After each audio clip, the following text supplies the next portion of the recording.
An astronomy and computer science researcher at University of Washington. And I've been working on the Scikit-learn project for the last couple of years.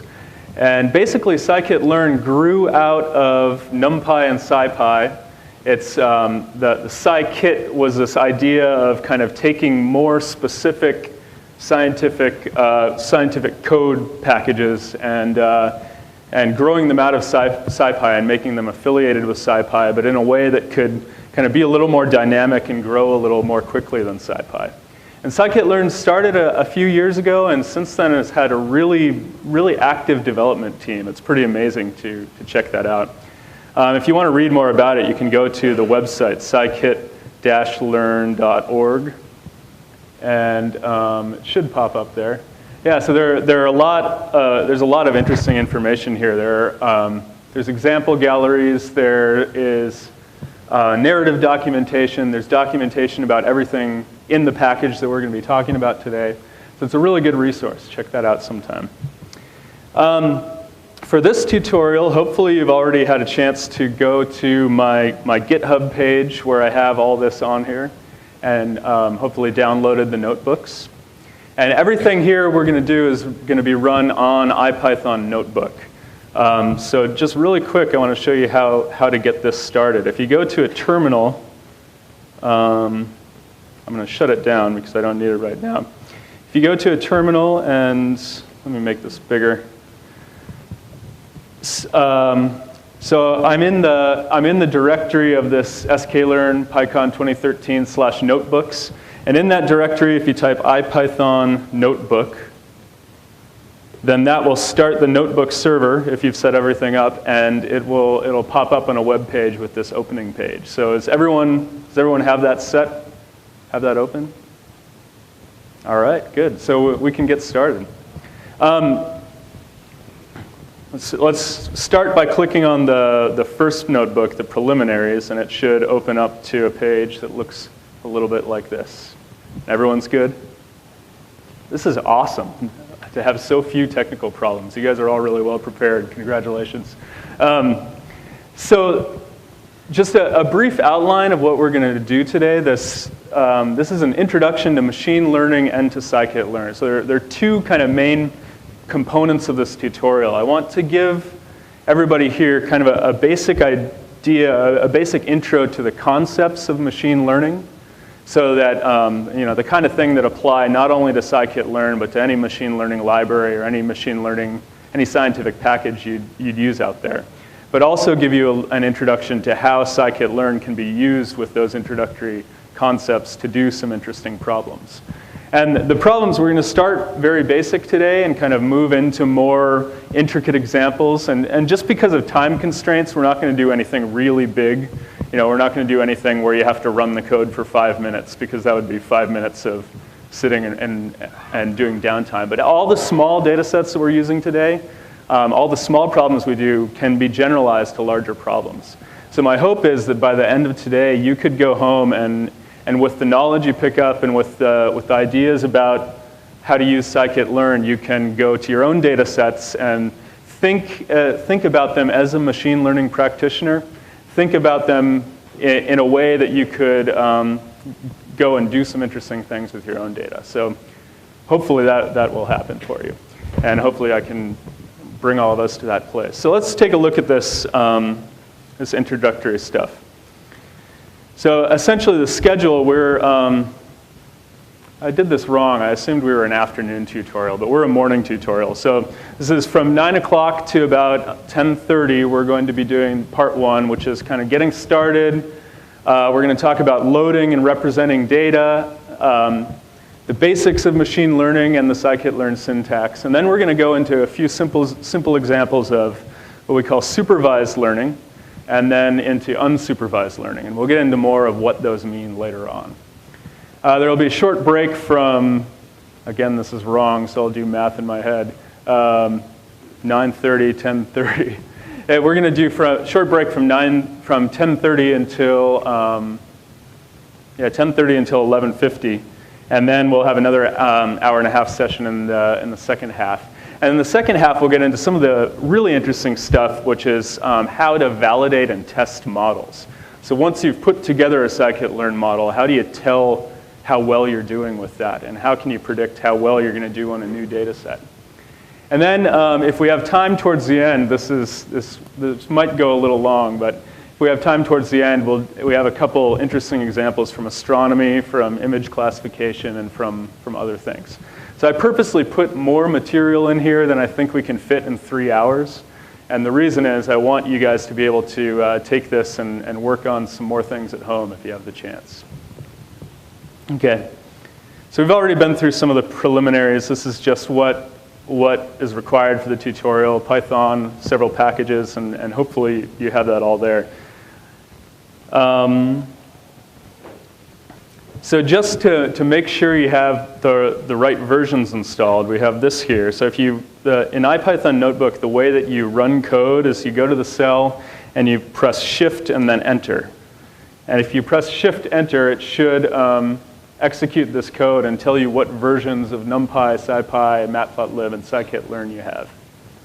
So hopefully if you have NumPy 1.5 plus, SciPy 0.10 plus or so, Matplotlib greater than version 1, and Scikit-learn 0.12, you should be fine. Is there anyone who has older packages right now? Maybe Olivier, you could talk to them. A few people with older packages, raise your hand. For the most part, you probably should be all right with older packages. I don't think there's a lot of the newer stuff we're using, but just be aware that some of these things might not work. Another thing I want to share with you is some useful resources. This is just to learn more afterwards. I showed you the Scikit-learn website. That's a nice one. The Matplotlib website is really interesting. If you click here, this is just for the data visualization stuff, especially if you click on the gallery tab in the Matplotlib website. It's really interesting. They just have thumbnails of all sorts of different types of plots that you can do with Matplotlib. And there's so many thumbnails that it'll probably take a while for them to load on your conference wireless here. But any of these, if you say, oh, I'm interested in how this picture was made, you can click on it, and it'll give you the source code for that. So that's a really, really good resource for this sort of thing. So that's all the basic intro stuff. And now let's close this. Let's close this preliminary notebook, and I'm going to close some of these other sites too because I don't need them, and go on to the introduction. So in the introduction, I want to give you an idea of what sort of tasks qualify as machine learning problems, first of all. I want to show you some simple examples of what machine learning might look like. And then we're going to go through some really basic stuff on creating and manipulating NumPy arrays. This should be review for a lot of you, but I just want to get it out there so the stuff later doesn't look completely foreign. And then some of the basics of doing some plots in Matplotlib. We're going to use that later as well. So when you're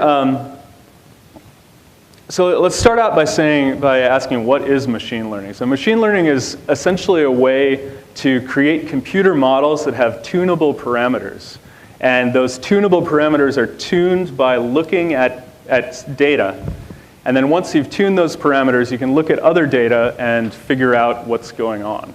So the reason this is called machine learning is because once we set up these models and give the computer some data, then the computer learns from that data, learns more, and is actually able to train these models to tell us more about data that we don't know things about. So that's a little abstract right now, but we'll get into the details of it here.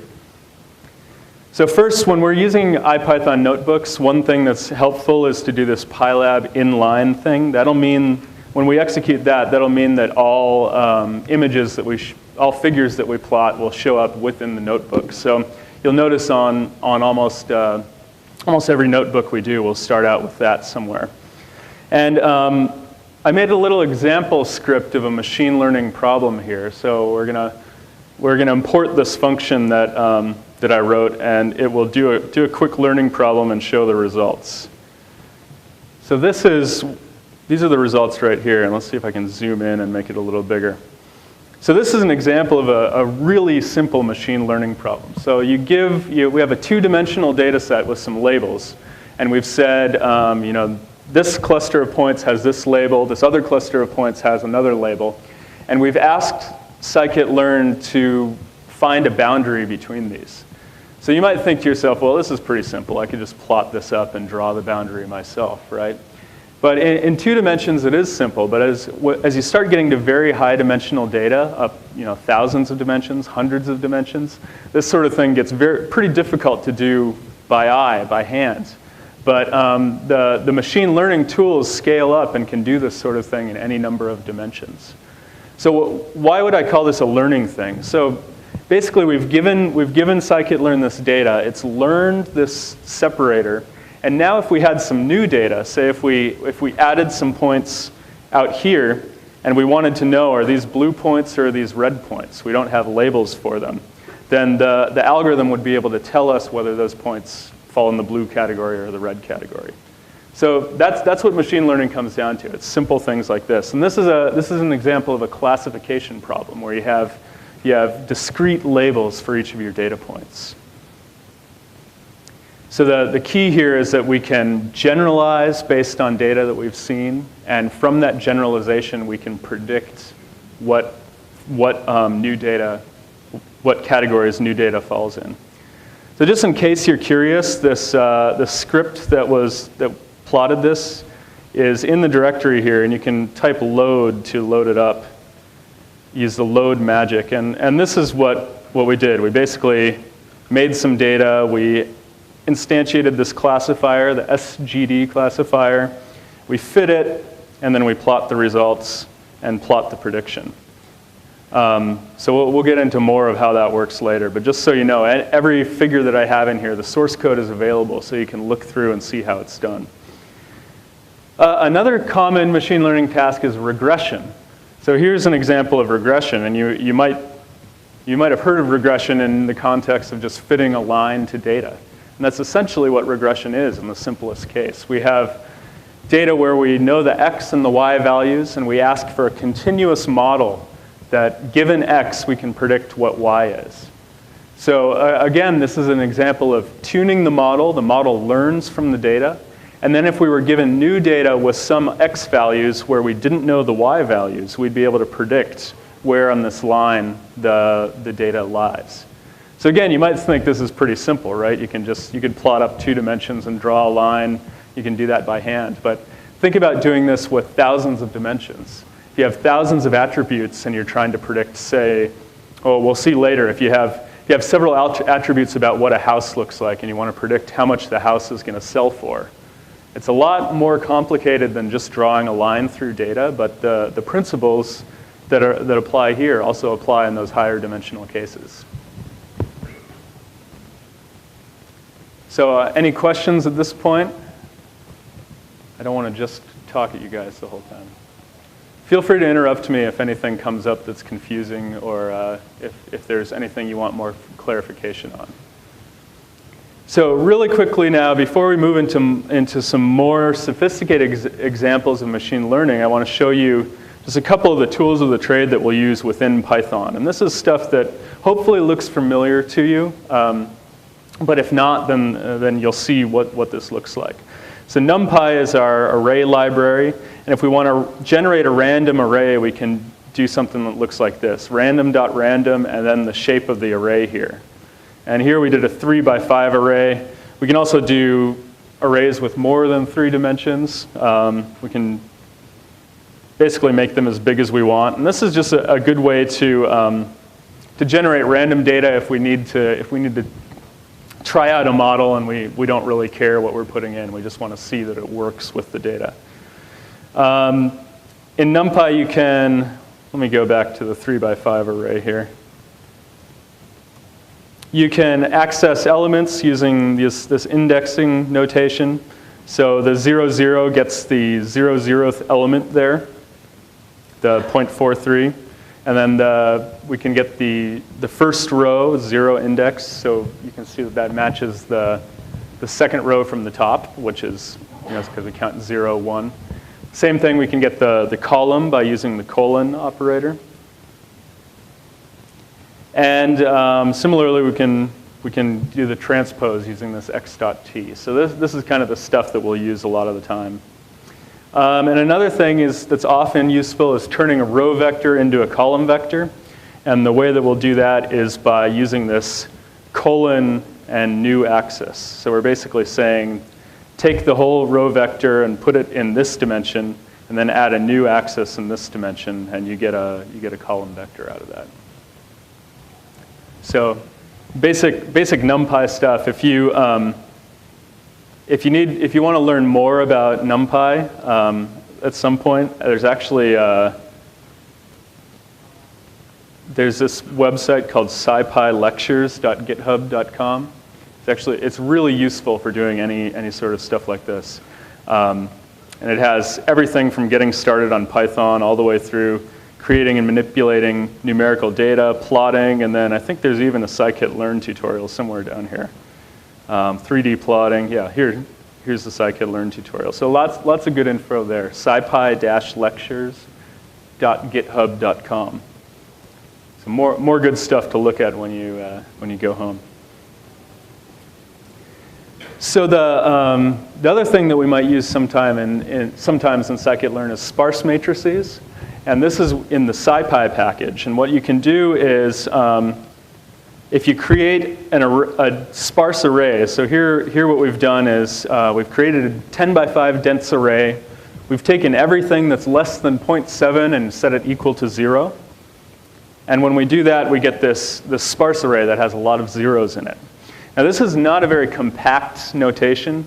Like imagine if you had a million by million array, but 90% of the entries are 0. You wouldn't want to explicitly store all those zeros. So what you can do is turn it into a sparse matrix, and this is what the representation looks like. It essentially only stores the non-zero entries. And there are a lot of estimators in scikit-learn that can use these sparse matrices, and it's really useful for larger problems. And if you want to go from a sparse matrix and recover the dense array, you can use this toArray function, and it gives it right back. So we won't be using, I don't think, we probably won't be using any sparse matrices in this tutorial, but it's just something good to know about for the types of big data sets that you might come across in your own work. There are other kinds of sparse matrices as well. This is called the LIL matrix, which stands for lists in lists. So the advantage of LIL matrices is you can use item assignment like this. So you can create an empty one and then assign values and then print the result. But the issue with LIL matrices is they're very slow. They're flexible, but they're not as fast as CSR matrices. So often if you build up one of those, you'll convert it to CSR, and then you get the nice fast matrix like that. So there are a number of different sparse formats that you can use. You can read about those in SciPy, but it's something to be aware of if you start applying scikit-learn to bigger data sets. Another piece of this new tutorial that is important is matplotlib, and this is the plotting library that we'll use.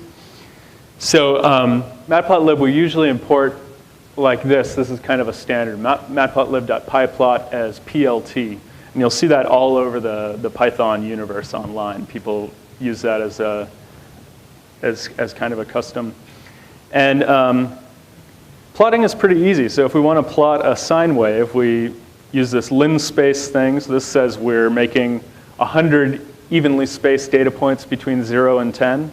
And then we'll plot x versus the sine of x and see what that looks like.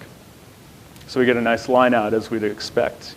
Scatter plotting is the same. If we take 500 normally distributed points in x and 500 in y, and we can scatter the two of them, and it looks like that, as you'd expect. And we can also show images. So here we're going to do something a little bit tricky. We have we make another linspace of x 100 points between 1 and 12. We use this trick, this new axis trick, to make y a column vector. And then we multiply them together. And this will kind of multiply the row and the column vector together and create a two-dimensional array. And if we want to visualize that array, we can use the imshow command, which is image show. And this is sort of what it looks like. Another way to do it is to use the contour command. So this is a way to visualize two-dimensional data. So we'll be using some of this stuff throughout the tutorial, and hopefully all that looks familiar to you. And if not, there's some good resources online, and that's SciPy lectures to learn about it at a later point. So I'm going to leave this page now, and we're going to get into something a little more interesting. Now we're getting into the Scikit-learn stuff. And one of the nice things about Scikit-learn is it has a bunch of data sets built in that we can use to try out models and see how they perform, and then from there generalize it to our own data sets. So we're going to talk right now about representation and visualization, and also downloading of the Scikit-learn data. And so in this section, I'm hoping that you'll, by the end, know the internal data representation in Scikit-learn, how you represent data so that the computer can, so that Scikit-learn through the computer can do work on it. Also, I want you to know how to use the dataset loaders. I want you to know how to turn the image and text data and other kind of interesting data formats into matrices that we can use for machine learning. And also know how to use matplotlib to visualize some of these things, which I guess we went over a little bit. But so basically, data in Scikit-learn is almost always in the form of a two-dimensional matrix. And the matrix that will look like, matrix or a two-dimensional array. And the array shape that we have is number of samples by number of features. So when I say number of samples, I mean, for example, in my field, if we're looking at galaxies, the number of samples would be the number of individual galaxies that you're looking at. And the number of features would be the number of observations of each of those galaxies. So, for example, you could observe the galaxy through a red filter, a blue filter, a green filter, and you have these different fluxes at different colors. And those are the features of each galaxy. And then to put that data into Scikit-learn, we put that in a matrix that is that's two-dimensional, number of samples by number of features. Okay. So a simple example of this is the iris data set. And just to give you an idea of the kind of stuff we're looking at, there are several species of irises out there. I just loaded some images here of them. And if you look at these pictures, these are actually three distinct species of iris. And to the untrained eye, they might look pretty much the same, right? So if we're going to do, what we're going to do here is design use a quick machine learning, a Scikit-learn estimator to help us determine, given observations of an iris, what species of iris it is. So I want you to think about this for a second.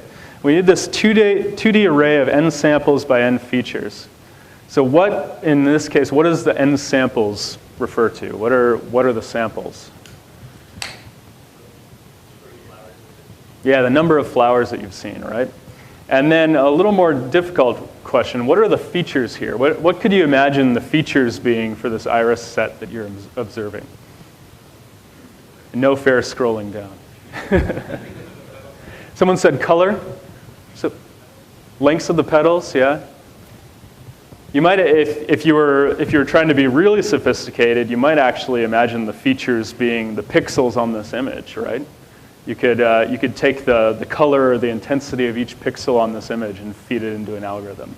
That would get a little more difficult. But yeah, things like you observe the colors, you observe the length of petals, the length of sepals, the length of various pieces of the iris. And that's exactly what this simple data set is.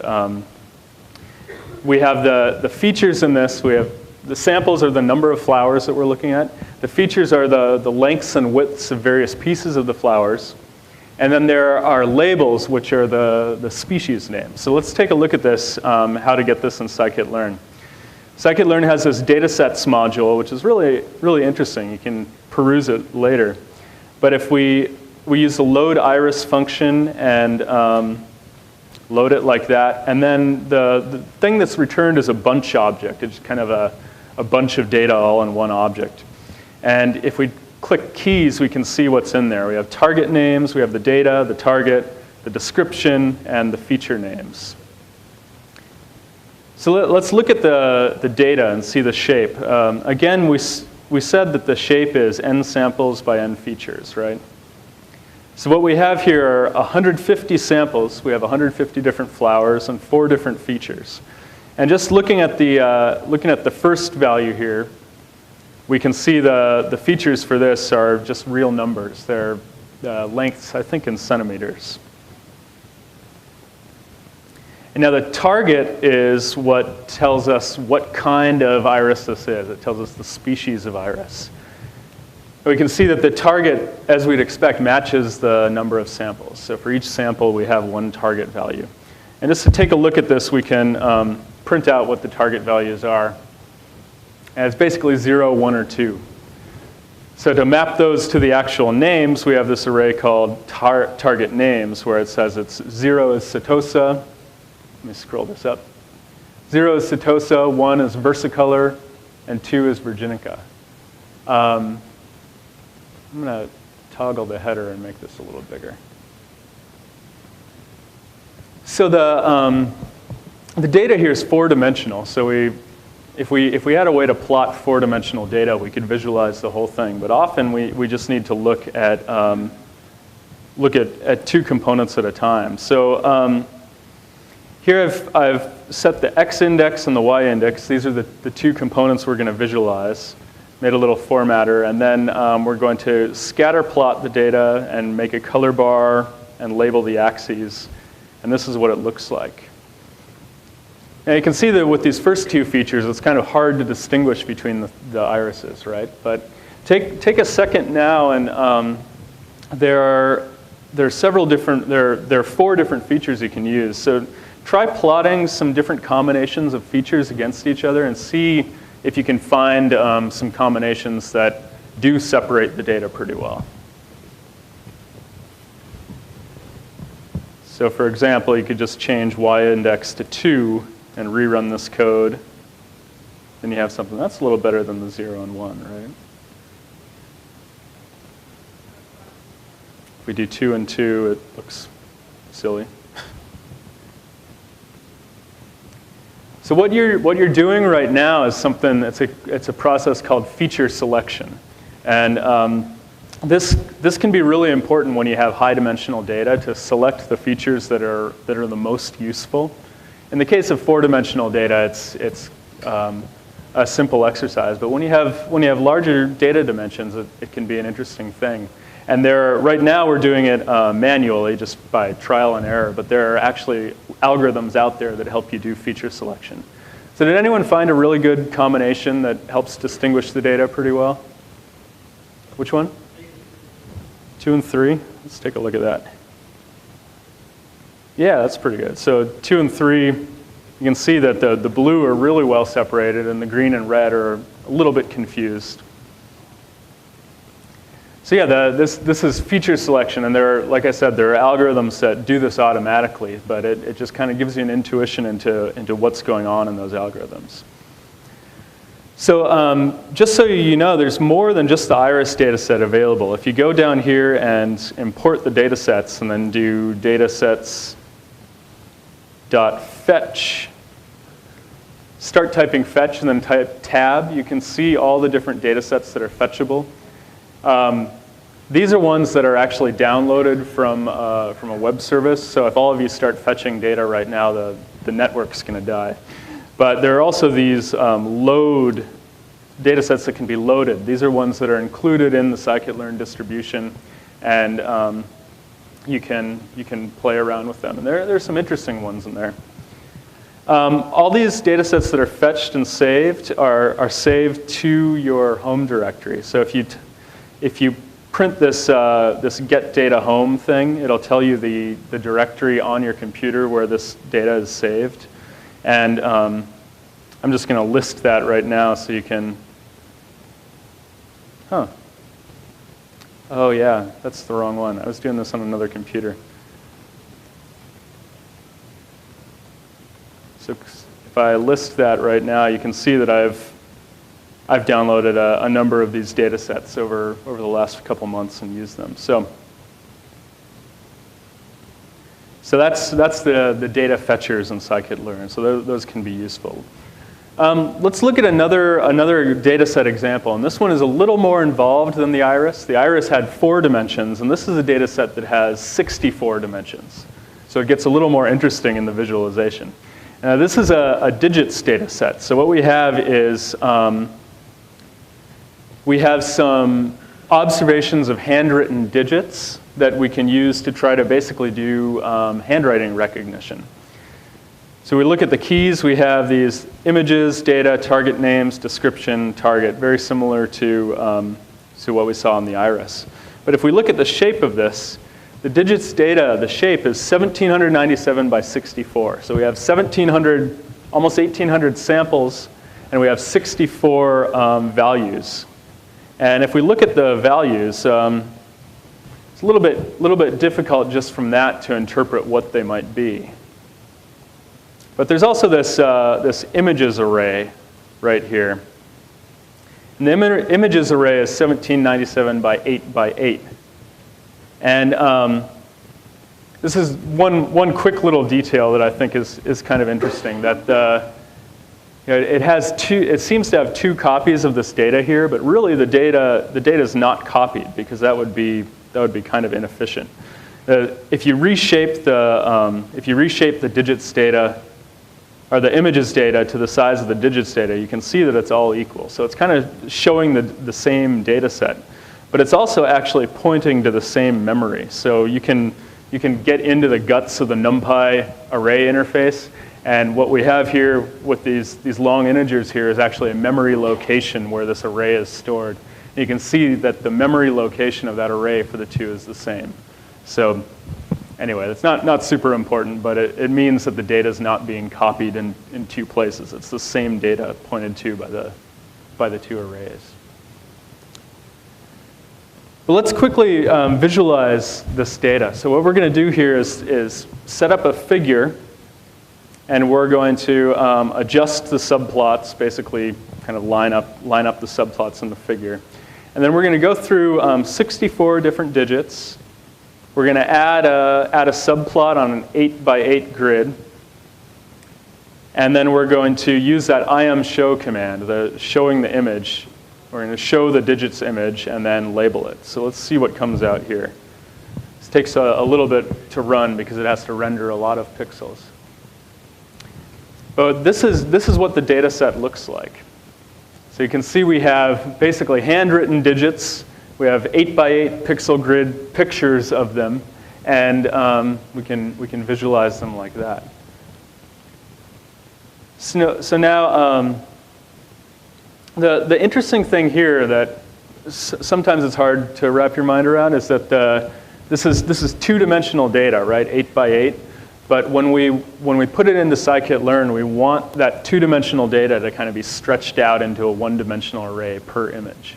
So that's exactly what that data does. It basically reshapes the image, and you can think about each pixel in that image as just one in an array string. So what we get out is a number of samples by number of features array, right? So each pixel value, how much ink is in each pixel, that's our feature in this case. And that's a pretty common feature choice for images.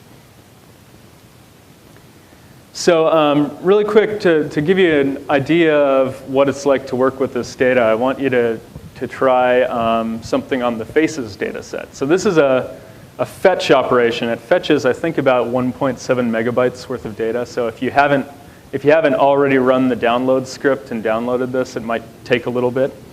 But I want you to take a second here and really quickly fetch this faces data, take a look at what's inside it, and then try to do a visualization similar to these digits images here, and we can see what the data looks like.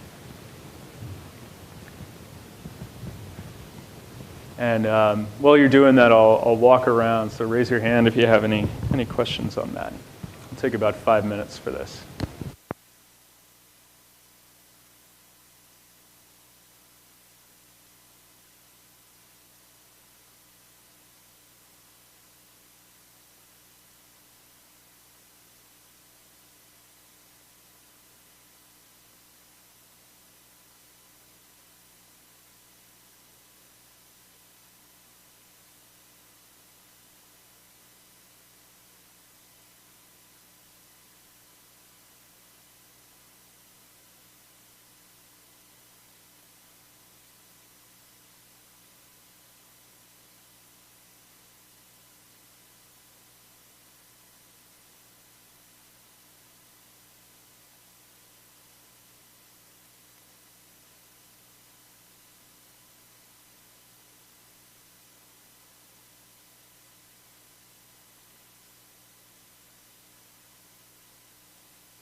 One thing you might find useful is actually copying and pasting this from up above and just modifying it.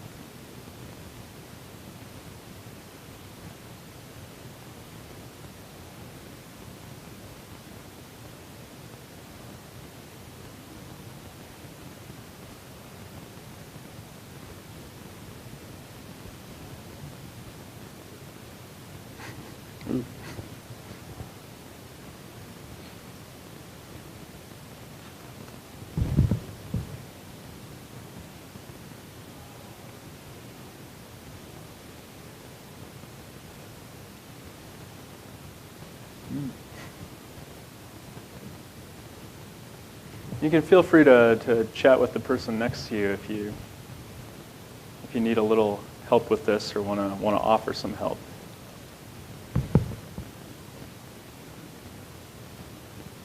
You having trouble downloading?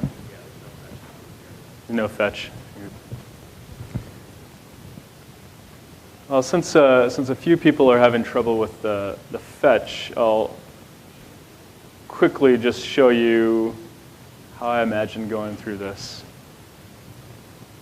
So you can do the fetch Olivetti faces here. Get the data that way, and hopefully you downloaded it before, so you don't have to go through the network right now. The keys are similar to before. The shape of the data is 400 by 4096. So here we have 400 samples and over 4,000 features. And similarly to the digits, there's an images attribute as well, which is 400 by 64 by 64. So they just reshaped the data. And then I just copied what we did above for the digits, but I replaced the digits data by the faces data, looked at the images, and then we actually don't need this label, do we? And I also changed the color map to bone right here, which is a little nicer than binary for the faces data.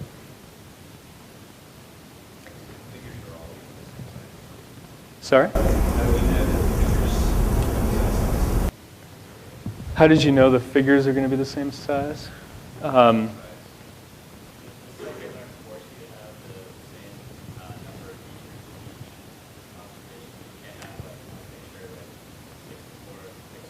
Yeah, that's a great question. So his question was, does Scikit-learn force you to have the same number of features in each row? And the answer is basically yes. You need your data to be, you need your features to each kind of refer to the same thing. So in the case of the iris data, the first column was all sepal measurements, and the second column was all petal measurements, right? In the case of these images that we're looking at, the first column is always the upper left pixel. The second column is always the next pixel over. But you're probably thinking about the fact that in the real world, images don't behave that way, right? So this is an interesting piece of machine learning. You need often a big piece of it is getting your data from the real world into the format that can be recognized by a machine learning algorithm. And all machine learning algorithms need the features to be kind of related to each other, to refer to the same pixel or refer to the same measurement. And so, for example, if you're given a picture of a crowd and you want to find people in that crowd, you need some sort of image processing algorithm that will find the faces. And that's something that it's a little bit of a different paradigm, but one way you could imagine doing that is, say you take a bunch of little 8x8 boxes across the image, right? And they might overlap, and then you train a classifier and say, this is what a face looks like, and this looks like someone's pant leg. And you take all all the things that you know are faces, and then you can train a classifier to actually recognize which of those little boxes throughout the image has a face in it. And then once you do that, you have your data, and you could do some sort of learning and look for the match of someone's face. There are other ways to do similar things, but so basically that's a really good point, that the features in most machine learning algorithms have to be uniform. They have to be the same length. And getting your data to that point is sometimes a challenge. Any other questions right now? Were people able to get this showing, or are a lot of people? Are there many people who weren't able to download the data because of the wireless? Several? Okay. Well, we'll move on from that right now. We've looked at data in Scikit-learn, and now we're going to get into the interesting thing. Now that we know how to run the Python stuff, now that we know how to get the data, we can talk about the basics of machine learning. And here in this, we're going to talk about the general concepts, kind of the 101 level concepts of machine learning. And we're going to look at the basic categories of machine learning. There's supervised learning, there's unsupervised learning. Classification, regression fall into supervised learning. Dimensionality reduction and clustering fall into unsupervised learning. Toggle header. Why did that come back? Here we go. I want to show you the basic syntax of the Scikit-learn estimator interface, and this is kind of what you'll do everything with if you work with Scikit-learn. And then we'll talk a little bit more about how to extract features from real-world data, the way that Matt was asking about. So quick review, we saw this before, but machine learning is about building programs with tunable parameters, where those tunable parameters can adapt to previously seen data. And everything's in the n samples by n features 2D matrices. And there are two types of learning, two basic types of learning that we'll look at, supervised and unsupervised. So supervised learning is like what we saw in the last slide, where you have data that you've observed and the data has some sort of label. The label might be the species of iris, the label might be the person who's in the image, or the number that's written in the digit image. So supervised learning, when you hear supervised learning, think labeled data, right? And there are, so a few examples that you might do of supervised learning are, given a multicolor image of an object through a telescope, try to figure out whether that object is a star, a quasar, or a galaxy. This is something that comes up in my field. Given a photograph of a person, identify the person in the photo. We saw some of that type of data earlier.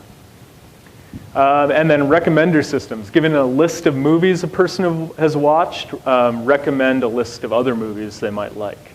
And this is kind of became popular in the Netflix prize several years ago. So what these have in common is you have this known training set with labeled data, and then you have an unknown training set, a person for whom you don't know what movies they like, and you want to predict what those data are. So unsupervised learning is different, where supervised learning deals with labeled data. Unsupervised learning deals with unlabeled data. So imagine you have a collection of faces, of pictures of faces, and you have no idea whether they're the same person or different people. And you want your learning algorithm to say, are these faces the same or are they different? Is this multiple people or is it the same one? You don't have any labels on the data, and an unsupervised learning task will do that sort of thing. So some examples. So given observations of distant galaxies, so an unsupervised learning task would be to figure out what combination of features is most important in distinguishing between different clusters of galaxies. This is kind of this feature selection thing we saw before. Or, for example, given a mixture of two sound sources, can you separate it out? So if you have somebody talking over an AC/DC recording, can you take that and without knowing anything else, just separate it and pull out the person's voice and pull out the AC/DC song? And surprisingly enough, you can actually do that. It's a really interesting problem. And if you're interested in that, you can look at blind source separation. And there's some algorithms in Scikit-learn that can do that. Similarly, given a video, if you isolate an object that's moving through it and kind of categorize it in relation to other isolated objects.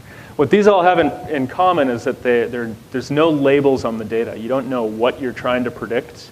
You're just asking the machine learning algorithm to basically say, what's interesting about this data? Can I find a cluster? Can I find a projection? Or can I find an object that's interesting?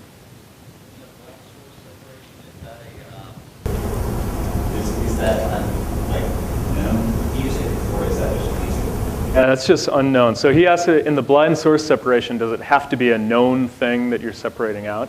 And the answer is no. Basically what you can do is if you set up 2 microphones in a room, you have 2 independent data sources. And if there are 2 people talking, then you can often actually pull out both of the independent signals. And it's a pretty interesting problem if you want to look into it later. So, so this is what the Scikit-learn interface looks like. If you import some sort of model that you want to use, and here's a simple example, linear regression. And the first thing that happens is you can instantiate the model. So a model is a class, and then you instantiate that class, and that's your model that you're then going to train. And if we print this model, we can see that the linear regression has a couple what we call hyperparameters. These are things that are set before you see the data, before you train on the data. And in these models, there are several functions, there are several methods that you can use. So in all estimators, there's something called the fit method. And this is where you pass it your training data, or you pass it your data that you're interested in. And then the model, depending on the model, it'll do something in the background and try to figure out how to best fit that data. And then in supervised estimators, remember supervised is where you have label information about the data. There are things like predicts, where you can predict the labels for new data.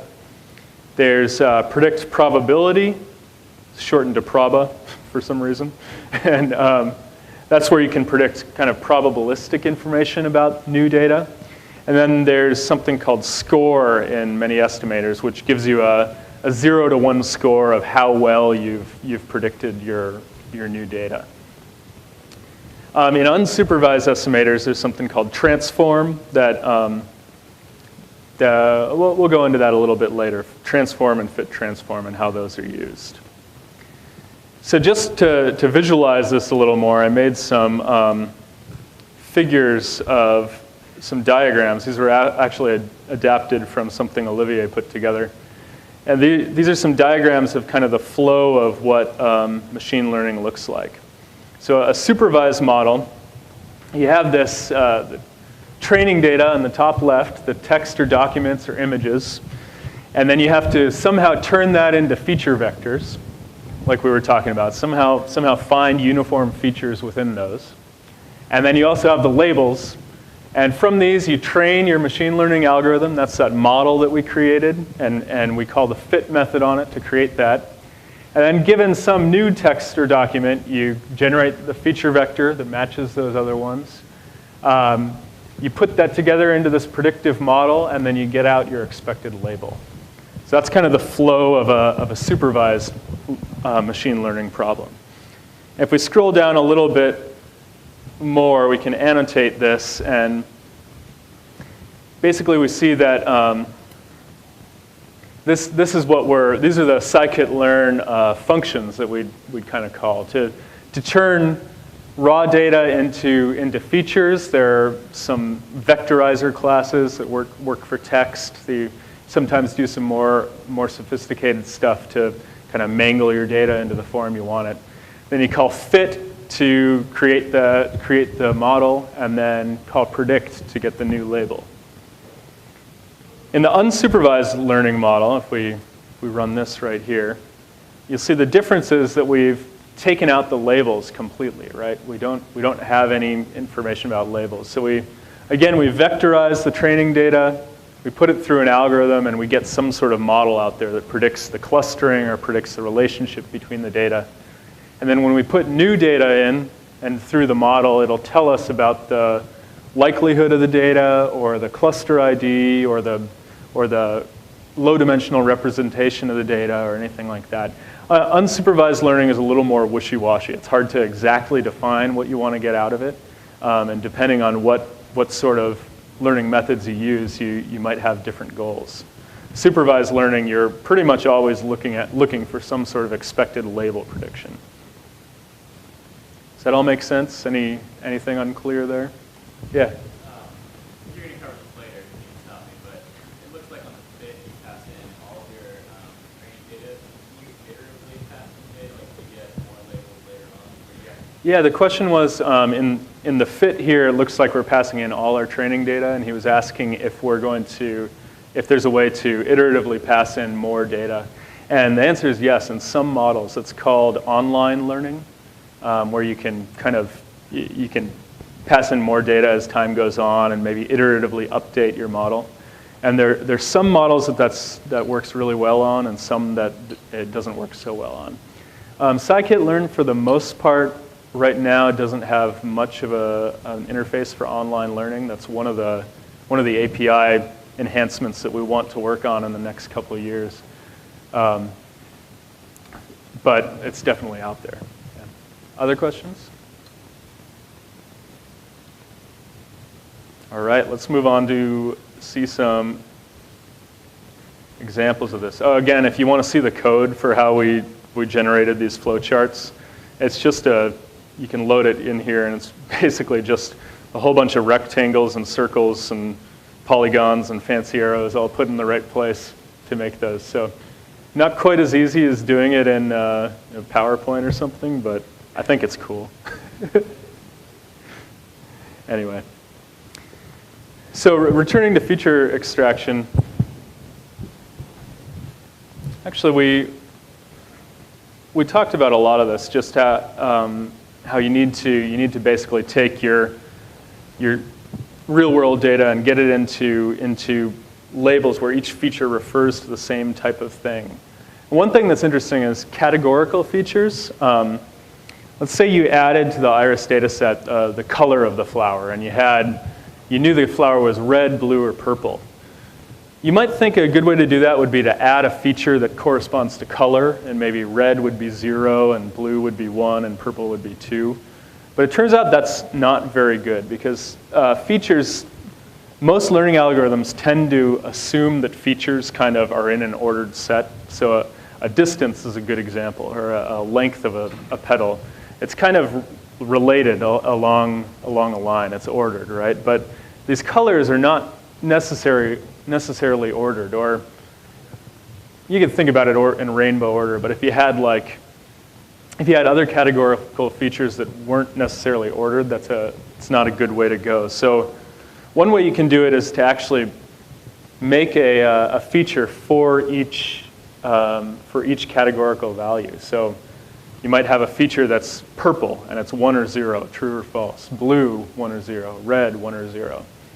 Now, if you start thinking about having like 1,000 categorical features that are 1s or 0s, that's where we get into sparse data, where sparse matrices are interesting. For text documents, sometimes text classification is a really interesting problem, but you might wonder, how do you get a text document into something that has a uniform number of features per document? And one approach you can use is called bag of words, where you basically count the number of occurrences of each word in the document. Or you could count the occurrences of pairs of words throughout the document.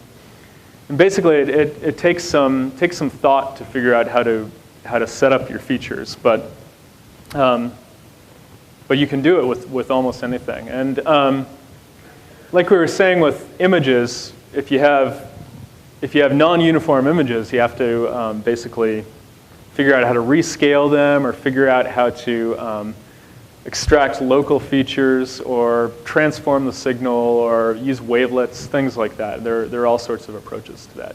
So any problem you have, if you're wondering how to get out features, there's probably some information online that you can find in various tutorials about how to deal with these types of data.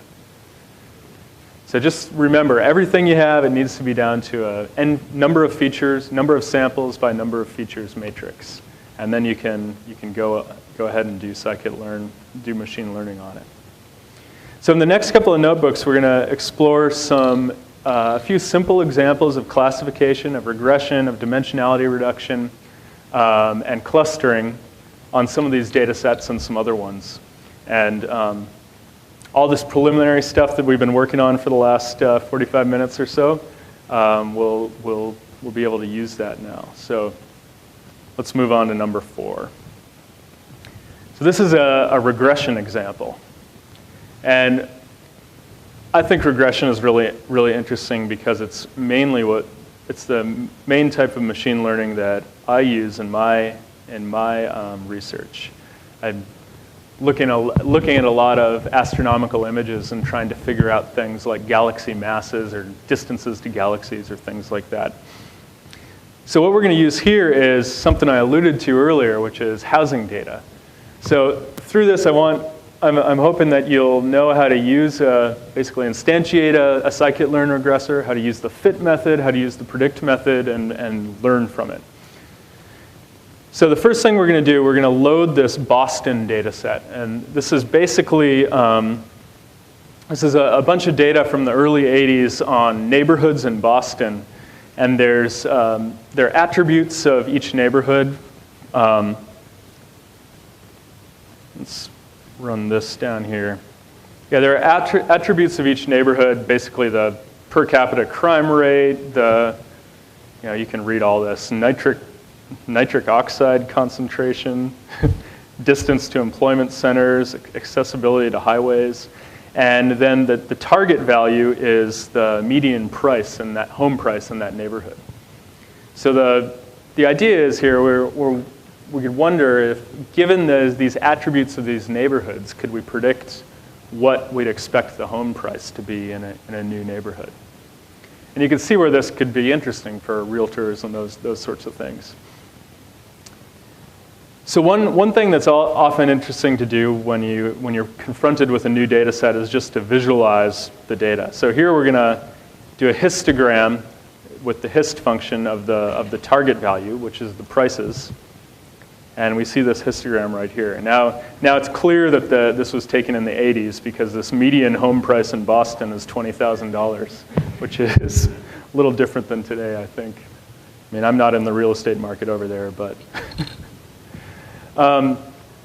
So let's go back to this feature selection thing here. And really quickly, I want you to try to do a scatter plot of some of the data features versus the target values and see if there's anything that seems to correlate really well with that. So this will use the scatter plot functionality that we saw before. So remember, it'll look like scatter x comma y.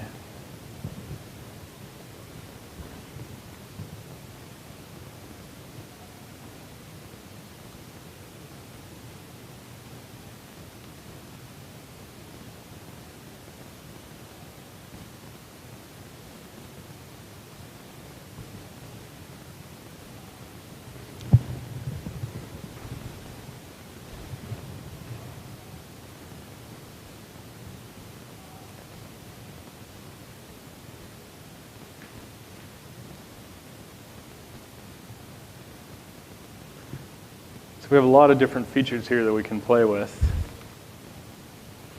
Oh, that's an interesting one. So if we scatter data, and then colon and the column number versus the target, and we see something like this. We can see here that this one's a categorical feature, so that might not be as helpful in defining the price. Oops.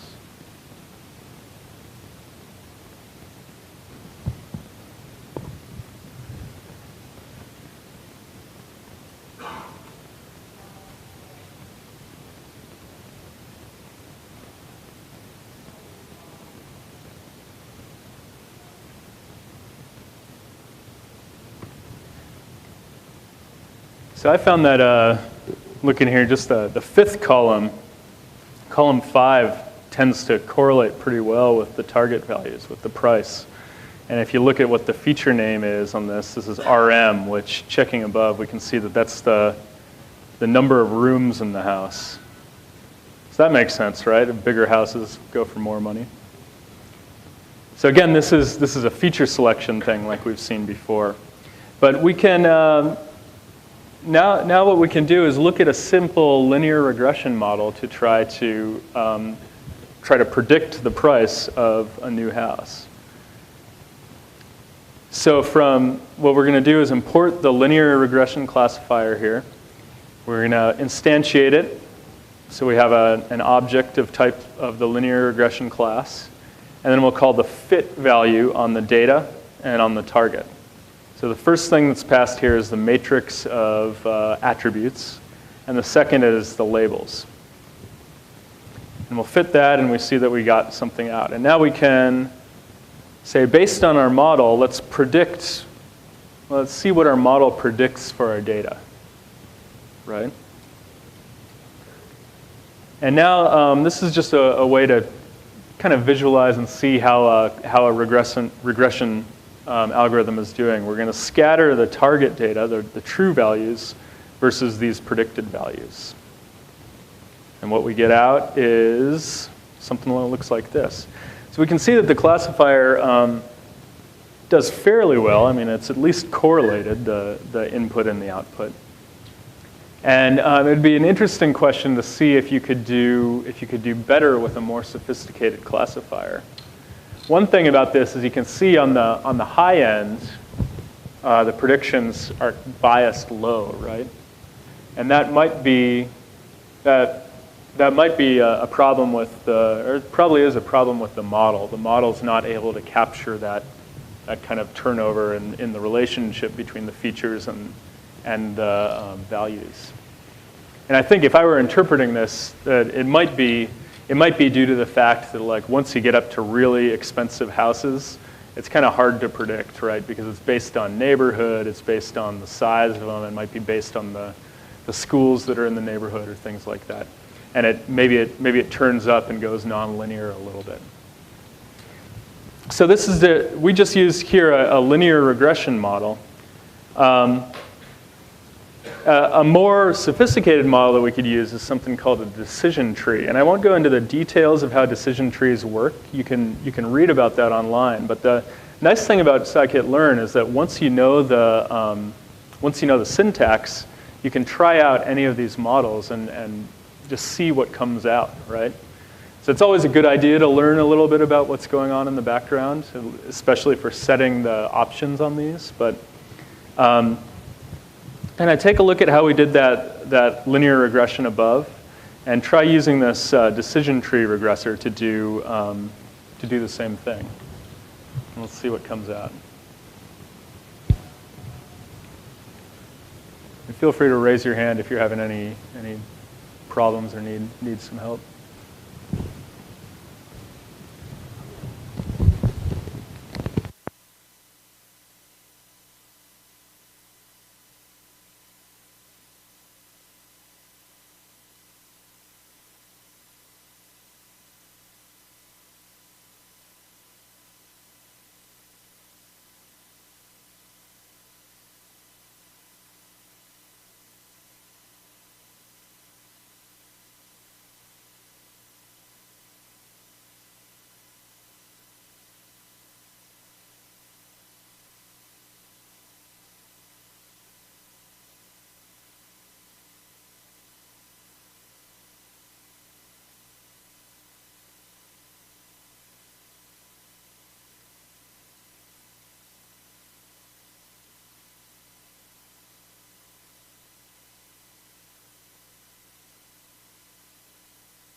Anything strange come up in that?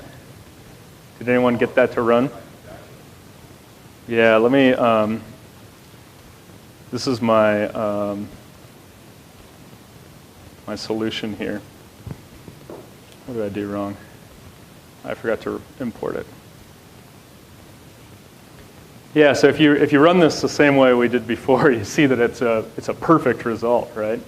And so this shows you a little thing that it's a bit of a challenge in machine learning, which is evaluating how well your model's doing. The reason this is a little bit weird is because a decision tree regressor is something that we call an instance-based learner.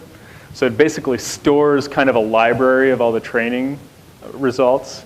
And when you plug in an unknown, it uses an algorithm to go through and compare the unknown to the training one and see which one is closest. But since we're testing this on stuff that it was trained on, of course the closest is going to be the exact same result, right? So it comes out and it looks perfect like this. Now this is not to say that the classifier is perfect by any means, right? What's happening here is it's overfitting the data. It's basically saying that for the things that I've seen, I can do that really, really well. But for something I haven't seen yet, it's probably going to be way off. And one thing you can do is play around with the decision tree regressor. And if you look into how it's implemented, we can change something like the max depth parameter and rerun it. And then you see you get something that's a little less perfect. Let's make the max depth 7, how about? Yeah, so that's doing a little more generalization. Now, and this brings up the need for something that we call validation or cross-validation, which is when we evaluate a model, we want to make sure that we're not running into this sort of problem, right?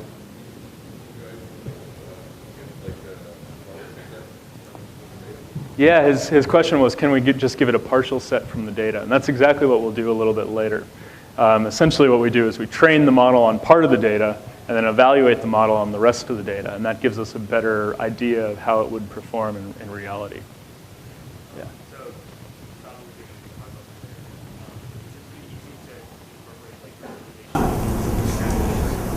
Incorporate randomization, regularization. You sort of stack on extra things to the models.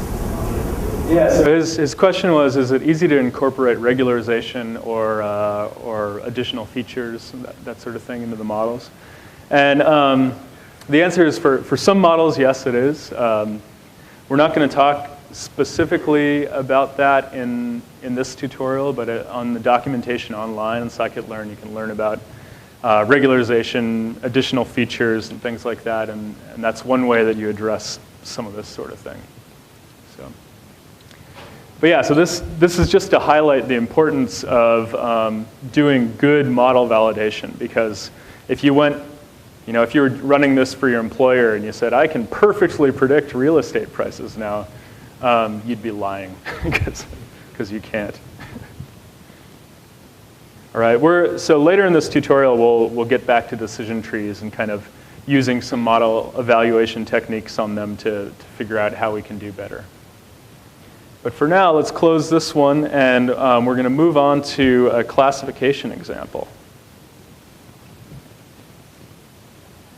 And what's our timing? I guess we have about 15, 20 minutes till the break. So this is another supervised learning example where we're going to do classification. And this is going back to the iris data set that we saw before. And we're going to use something called a linear support vector classifier. So support vector machines are they're a really, really powerful method within machine learning. And this is a simple example of it, that they can be used to do some really interesting stuff. So I want to show you how this works, and then you'd be able to apply this to your own data and to other data sets. So again, we're going to load the iris data as we did before, and just to remind ourselves, what we have are 150 samples with 4 features, right? The lengths of the sepals and petals. And now we're going to, from scikit-learn.svm, support vector machines, we'll import this linear support vector classifier. That's what SVC stands for, support vector classifier. And if you're curious about how to instantiate this, one thing you can do is type in linear SVC and then the question mark, and this is in IPython or IPython notebook. The question mark gives you a little help menu with documentation on it. So SVC, we can put in a float penalty parameter. We can specify what loss we want, L1 or L2, what kind of penalty we want. We can do the dual optimization, the tolerance, multi-class, fit intercept scaling. So there are all these different parameters, different hyperparameters that we can adjust when we decide what model we want to fit. So this just, a lot of these things are described on the Scikit-learn documentation, but I just wanted to make you aware that they're there if you're ever curious. So, so we'll instantiate this classifier, and we're going to use the L2 loss, which is just kind of a machine learning name for doing root mean square type of thing. And again, we'll print this classifier, and we can see what all these parameters are. We use mostly the default parameters, except for this L2 loss here. And just as before, we called X the iris data and Y the iris target. We'll go down here and we'll fit to X the feature vector first with the target vector second. And now one interesting thing to see is once we've done this, we can see some of the parameters that are learned by the Scikit-learn model. So when you call this fit method, there's some sort of model specification, and then the model sets these tunable parameters on the inside that basically tell it about the data. And in Scikit-learn, anything that is learned when you call the fit method has a trailing underscore here. So if you do CLF dot and press tab, it'll show you all the different things that are in there. And everything with the trailing underscore is learned during the training. So let's take a look at the class weight. We didn't use any class weight. Take a look at the intercept. And this is basically this is a generalization of if you're fitting a line to data, you have the y-intercept value. This is a generalization of that y-intercept to higher dimensions.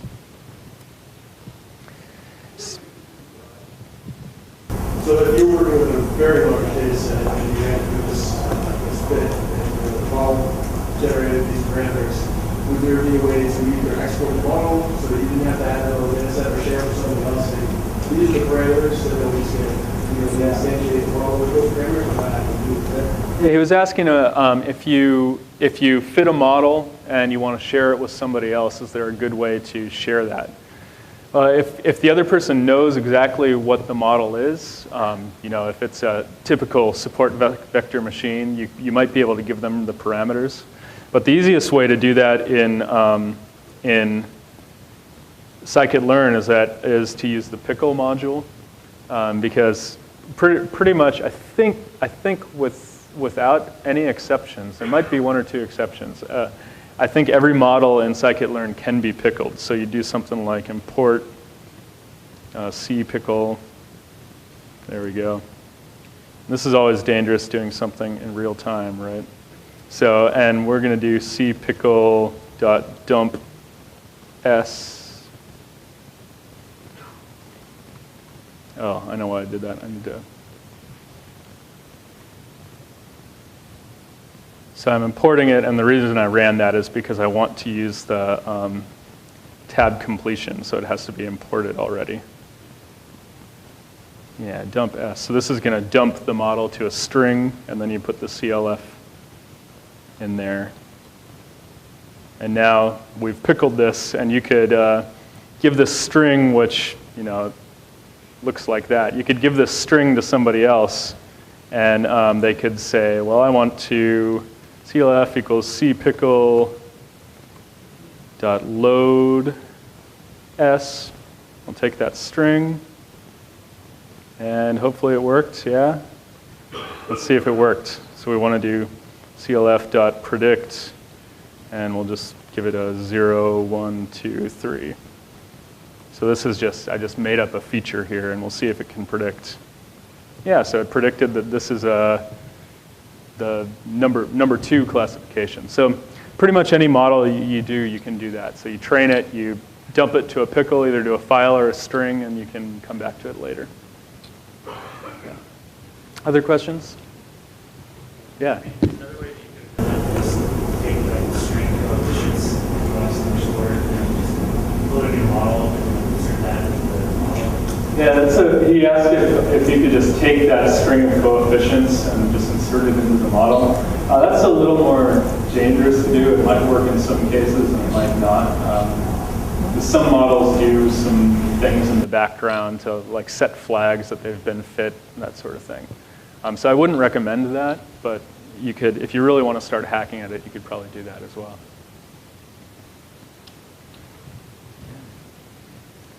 All right.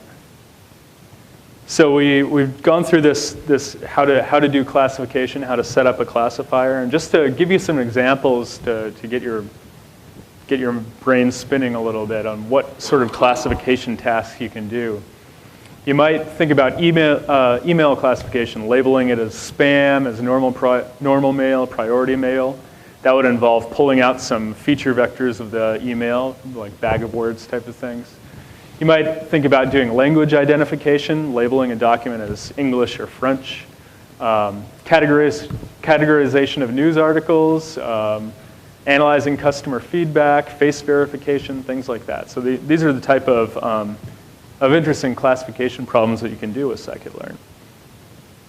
So again, I want to give you guys a chance to try this out. So try using, classify this iris data and use a different classifier. And I'm not going to tell you exactly which one to use here, but if you import linear model and then type linear model dot and then press tab, it'll give you all these different models that you might try to use. Logistic regression, orthogonal matching pursuit, all these different ones in here. And you can use the, so if we do orthogonal matching pursuit, you can use the question mark to kind of learn about it and what it's trying to do. But basically then you can instantiate that model and call the fit method, call the predict method, and see what comes out of it. I just want to give you a few minutes to try that out. And here I've listed a number of models on this site, on this page that you can, another number of classification models that you might choose from.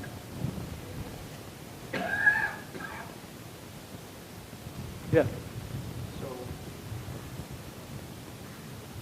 where can I go to find out all of these models and basically more in-depth analysis of how I go about doing classification? This question was, where can you go to find more about these models and how you would use them and more in-depth information? I would start with the Scikit-learn website. So you go scikit-learn.org. And then I would, if you want to know about orthogonal matching pursuit, you can search it up there, and there's some documentation. Here's an example of using orthogonal matching pursuit for a certain problem. So there's no book that you would recommend that says, that would take you through all of these different models and where they're working, basically how to trim down this giant list of models to, I'm classifying irises. So the question was, the question is there a good book a good reference book? And it looked like Olivier had an idea. Show Linear SVC with the diagram. Oh yeah, where is that? Go and begin vision. Where is it?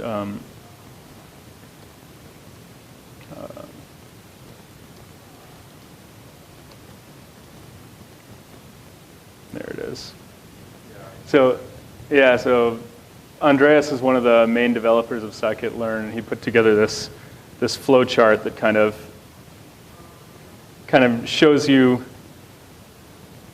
maybe sort of where to start if you want to do classification and what you might look at. So this is an interesting thing. There are also textbooks out there.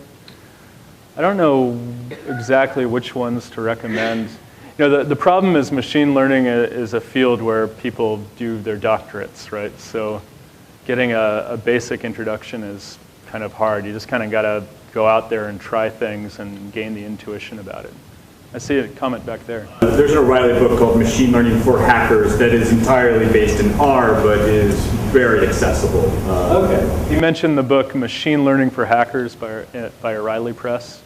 I've heard of that one. And it's implemented in R rather than Python, but very, very approachable. Yeah, one more. It does not use Scikit-learn, but it's Programming Collective Intelligence. Programming Collective Intelligence. Another O'Reilly book, Programming Collective Intelligence. And if you're an astronomer who wants to do machine learning, there's this great book coming out by Vanderplas et al. In a couple months that you might check out. But that's focused more on astronomy and other domain sciences. That's a great question. Yeah, one more. I just want to see if there's any recommendation on a good text processing. Recommendation on a good text processing book. Well, I'd start by going to Olivier's tutorial this afternoon. That would be a good start. There's some, I don't know of a book, but there's some text. There's a text processing with Scikit-learn tutorial that you can find online. I might start there. Olivia, do you have a recommendation for a book? The documentation is open source, it's kind of a book at the same time. So it's a good concept. It's more like digital word processing. Depending on what you want to do with text, it can be a good option. There are many applications. So yeah, lots of resources out there, and so hopefully you can find the ones that will help you out. So we have about 5 minutes before our coffee break. Did everybody have a chance to instantiate a classifier there, a different classifier? I saw people typing away. No, someone didn't. I'll just assume silence means yes. So another thing real quick before we go to this break, another thing we can do in Scikit-learn is probabilistic prediction. And this is only with some classifiers. And this is what it might look like. Logistic regression is a probabilistic classifier. This one's always confused me a little bit because it says regression, but it's a classification routine, not a regression routine. I think that's kind of for historical reasons. But if we instantiate a logistic regression classifier, we fit it, and then we can call this predict prob A thing. And I did something wrong. I didn't define x new, did I?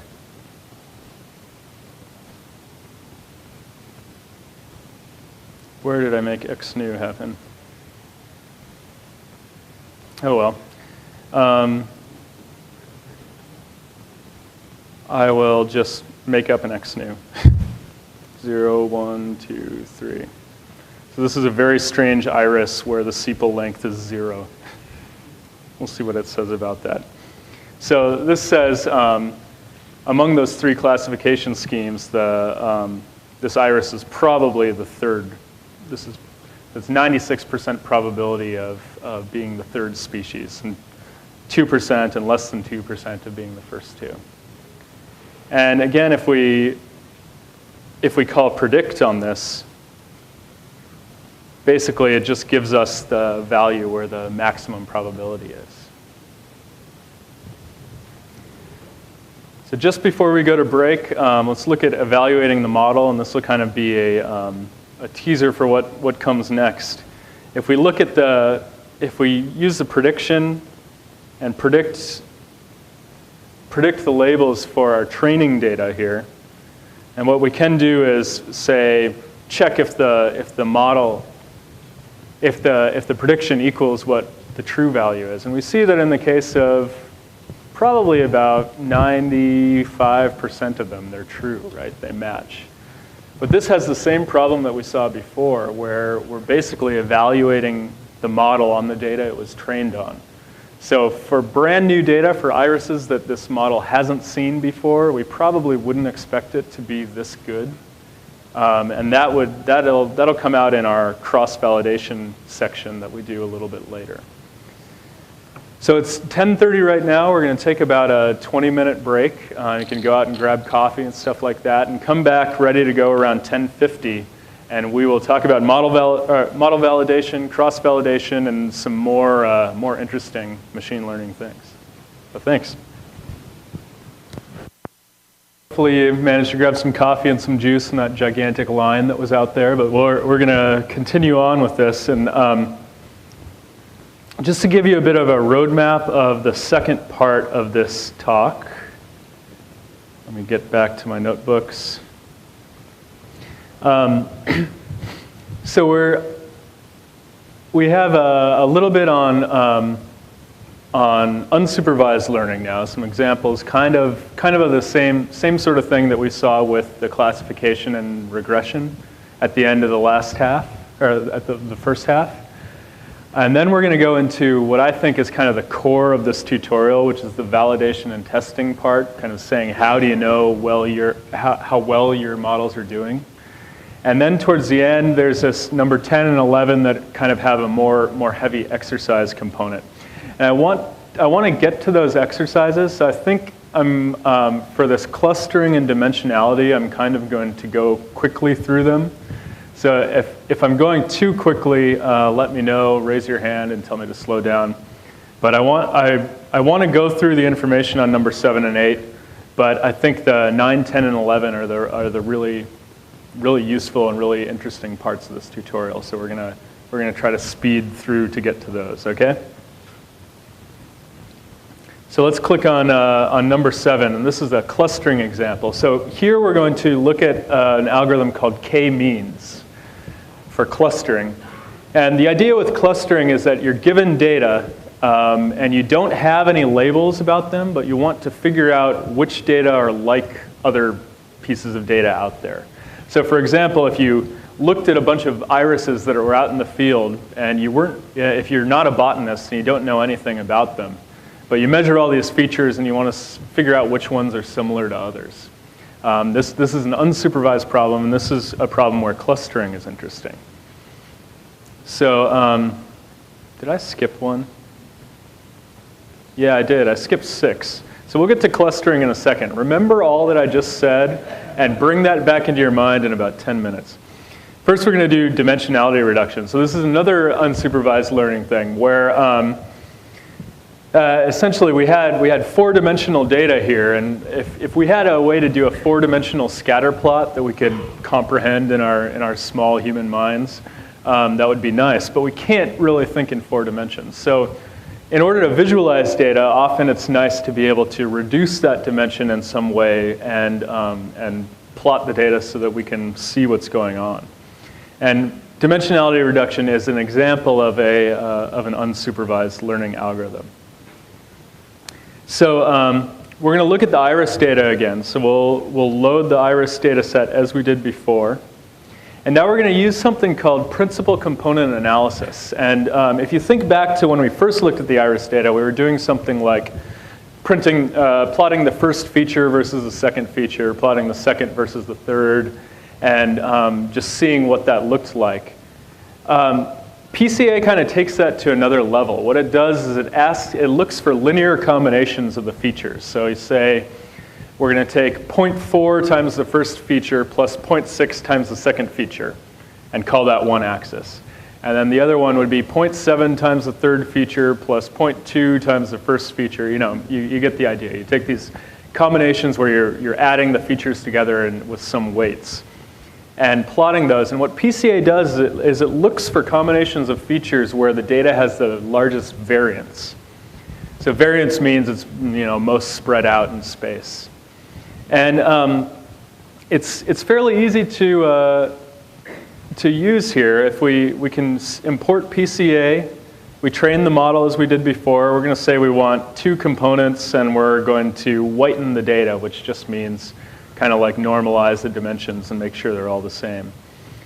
And if we fit the model, we get the model there, and we can look at these components. Remember what I said, the items with the underscore at the end of them are things that are fit during the model. So if you know anything about principal component analysis, these are kind of what we'd call the principal components. So these are the amounts that we're multiplying each dimension by when we represent them. And the interesting thing about principal component analysis is that it tells us how important each of the components is that comes out. So this is telling us that 92% of the variance, or roughly 92% of the information, is in the first component that comes out. 5% of the information is in the second component that comes out. And then we've thrown away 2 other dimensions that have less information than that. And we can see by looking at the sum of this, we can see that we've maintained about 98%, roughly 98% of the information in the data set while reducing it to 2 dimensions. So I'm sorry if this is really quick. You should read about principal component analysis if you haven't, because it's interesting. Most of my thesis work in astronomy was actually centered around something related to principal component analysis. So I get excited about it. But what we can do then is we can transform our data into this principal component space. And if we do that, what we get is something out. Let's look at the shape of this. So it's 150 by 2. And remember, our initial x, the shape was, got to print that. Let's print this. The shape was 150 by 4. So what this has done is it's taken our 4-dimensional data and projected it down to 2 dimensions. And 2 dimensions is something we can work with, right? We can scatter plot that. I'm going to skip this little piece here and go down to where we plot it. So again, we run PyLab inline to get the inline matplotlib plots. And I'm going to define this function to just plot components because we'll use it a couple times further down.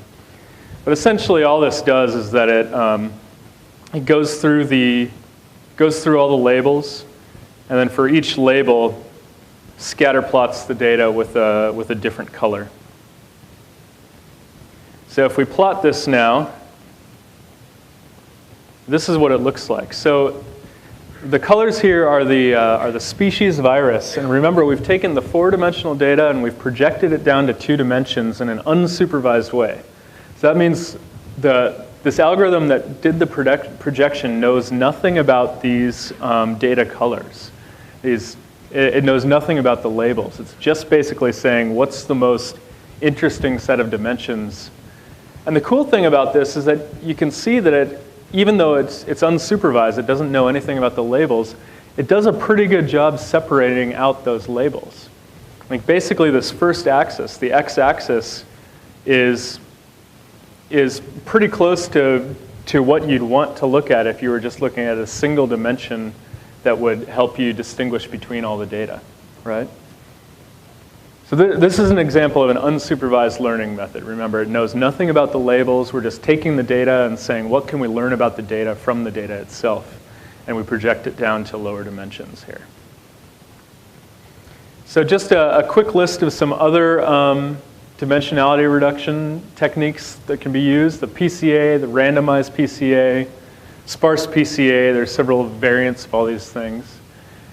There's an independent component analysis, which is it's actually related to that blind source separation problem that we mentioned before, like being able to pull out 2 different audio streams that are mixed together. And then there are a couple of manifold learning things, which these are nonlinear dimensionality reduction techniques that we'll get to see a little bit later in one of the exercises. Now I'm going to skip this exercise right now because of what I said before. We want to get to the more interesting things. But basically, this is the idea of dimensionality reduction. You apply some sort of filter. It takes high dimensional data, puts it down to low dimensions. And 4 to 2 is one thing, but sometimes you have like 100 or 200 dimensional data, and you can get that down to 2 dimensions, and it really helps in visualizing what you have. Yeah.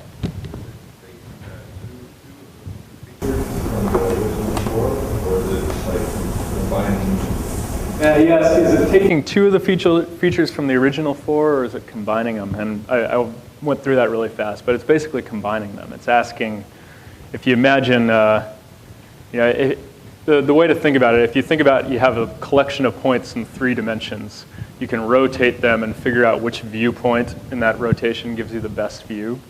And what this is doing is kind of the same thing. It's taking the 4-dimensional point cloud and finding the best rotation so that your 2-dimensional view of it is as good as possible.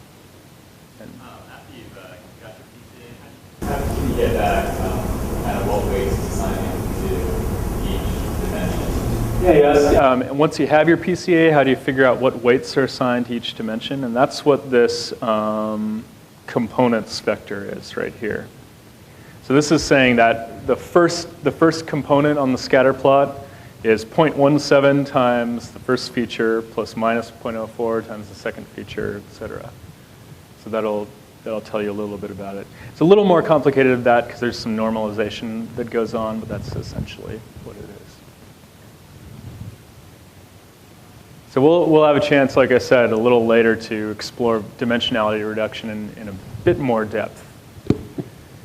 But right now, let's move on to clustering. So if you click on the 7th notebook there, and now you get to recall to your mind what I said about 5 minutes ago, 10 minutes ago. Clustering is about finding relationships within the data, things that are like each other. So again, we can load the iris data set, and all the stuff in this cell right here is what we did in the last notebook, right? We load the iris, we compute the PCA, we transform the PCA, and then we define the plotting function. So that's all from the previous notebook. And just to remind ourselves what we saw there, this was our PCA projection, right? We rotated the data to the space where it has the most variance. Now, the thing that might be interesting here is if we were to take out the red and the green and the blue and basically say that we don't have any label information about this, it'd be interesting to have an algorithm that could automatically find those clusters. Now, in the case of the red points, you'd expect the algorithm to do pretty well because they're pretty well separated. But for the blue and the green points, they're a little more mixed, so an automatic, unsupervised algorithm might have a little more difficulty with that. And what we're going to look at is an algorithm called k-means. And the way k-means works is it's kind of interesting. You specify how many clusters you think there are in your data, and then it kind of sets cluster centers through the data and asks, given these cluster centers, how close are these points, or how close are the points in the data set to those? And it assigns the points to the closest clusters. And then it kind of does an iterative thing and says, well, let's make the cluster centers the center of all the points that are assigned there. So it moves the cluster centers a little bit, and then reassigns the points, and then moves the cluster centers and reassigns the points. And you end up with an estimation of where the centers of the 3 clusters are in there. So fortunately, we don't have to code that up. It all happens within the Scikit-learn estimator. And this is how we can do it. We can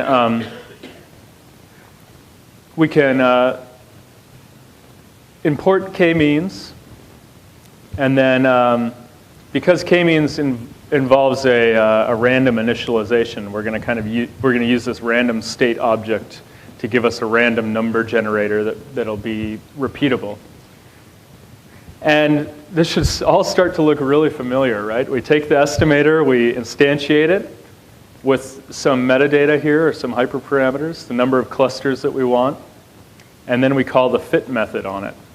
And here we're fitting, just for clarity, we're going to fit on the two-dimensional data, the PCA projected data, just so we can see a little more what's going on.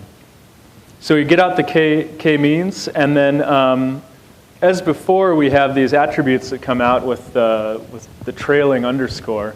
And in k-means, it's the cluster centers that are one of the attributes that are fit. So the cluster centers look like this. We basically say we have one cluster center at x equals 1.02 and y equals minus 0.7. So let's see where that is. That would be here and about here. So it says one cluster center there.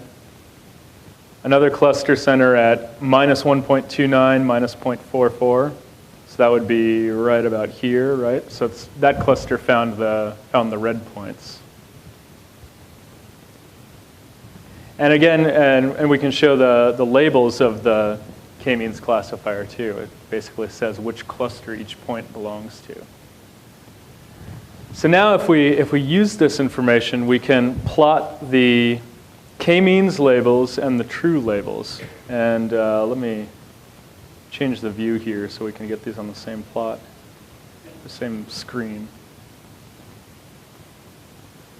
So above, the top plot shows you the labels that are automatically learned from k-means without knowing anything about the true labels of the irises, right?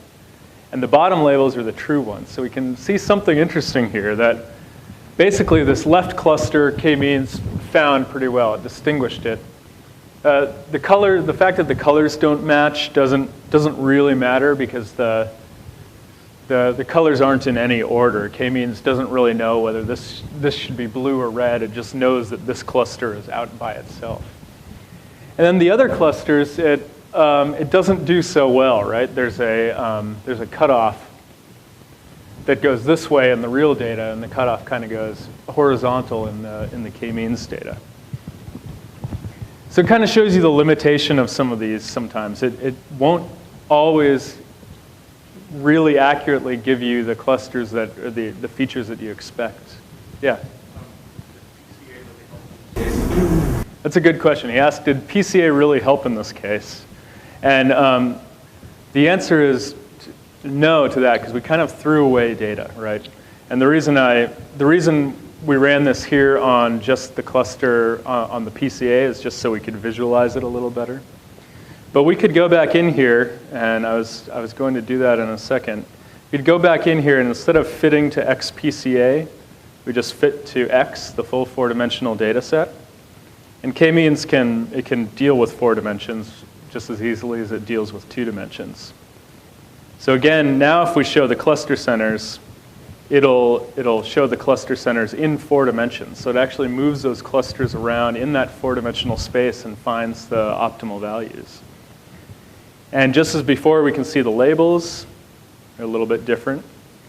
And now if we rerun this plot where we've used the full 4-dimensional data rather than the 2-dimensional data, we're still gonna plot with the projected data, but keep in mind that the clusters were actually on the 4-dimensional data.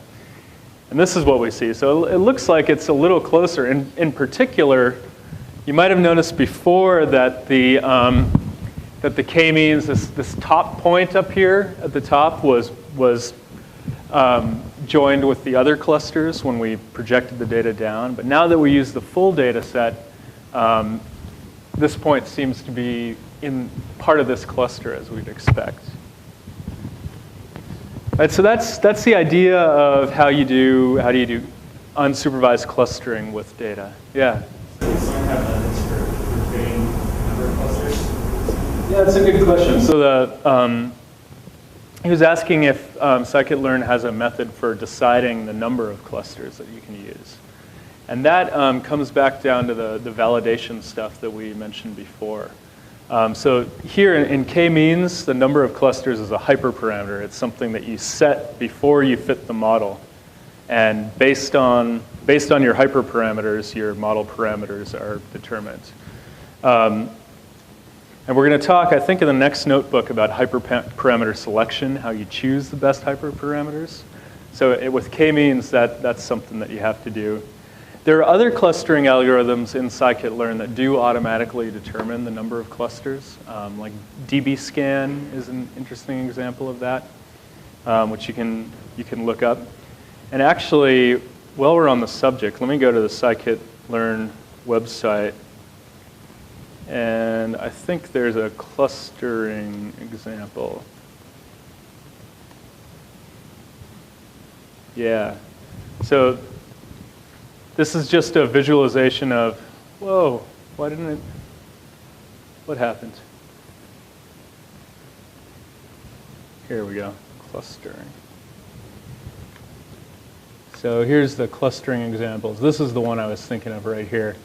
This basically takes a whole bunch of different clustering algorithms and feeds it some kind of interesting looking data sets and figures out what comes out. So on the left is mini batch k-means. This is similar to what we did. You just, you shift around the clusters and ask what it is. And then there are other things. There's spectral clustering, mean shift, affinity propagation. And you can see that each one kind of has different strengths and weaknesses in dealing with strangely shaped or oddly shaped data. And several of these, in particular, dbscan on the far right automatically chooses the number of clusters. And others, you have to set the number of clusters manually. But there are a lot of algorithms out there. Some of them are slow, some of them are relatively quick. K-means tends to be a relatively fast one, where some of these more sophisticated ones can take a while as you go to larger data set sizes.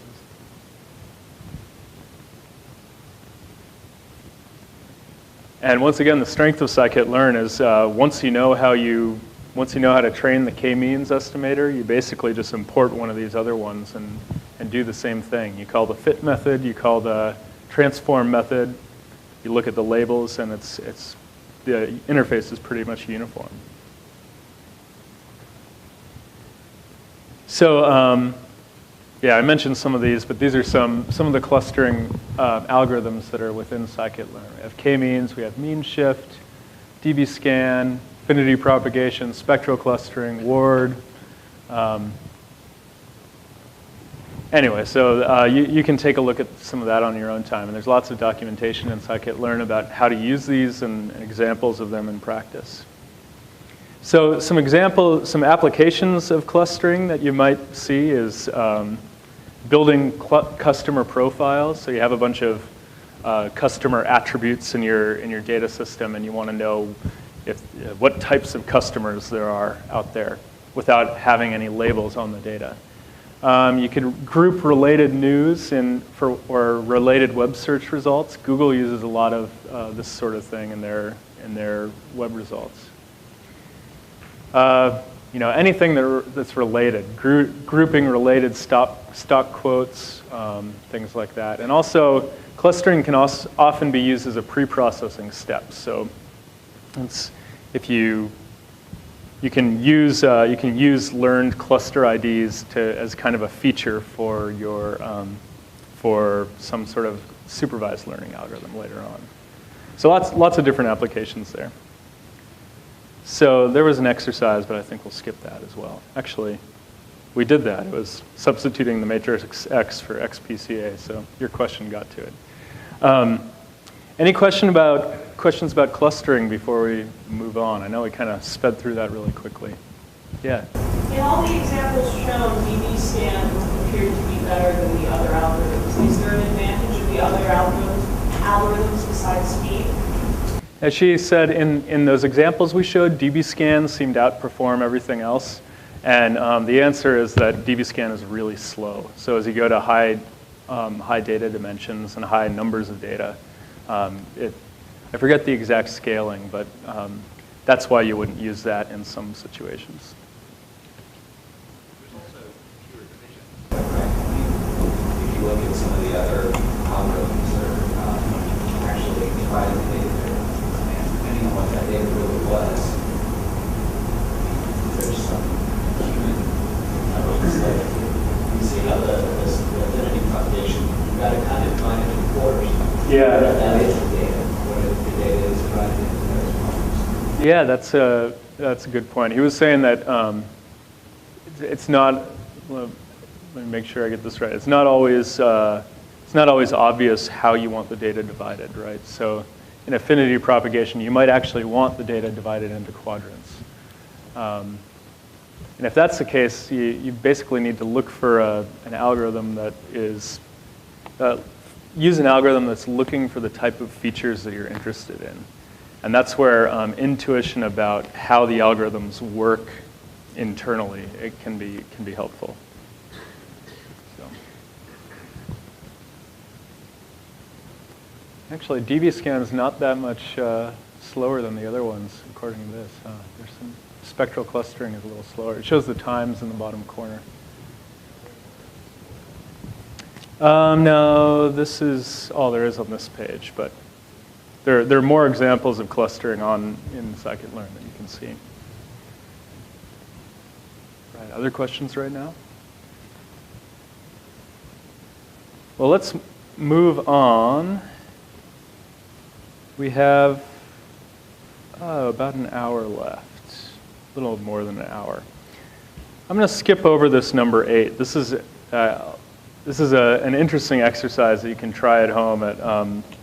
It's basically a little graphical user interface that allows you to interactively try a learning model. I'm going to skip that right now and go into this validation and testing thing. 'Cause like I said, I think in my mind this is the most important piece of this tutorial, because you can go out and you can use these models and you can take your data sets and try to learn the features of new data.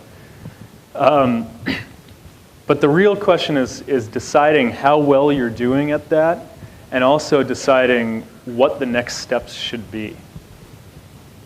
So yeah, let's just jump into this here. We have the iris data, right? And this is all stuff we've seen before. We're going to use the Linear SVC classifier and fit it. And then we're going to look at whether the predicted values on our training data set match the true values.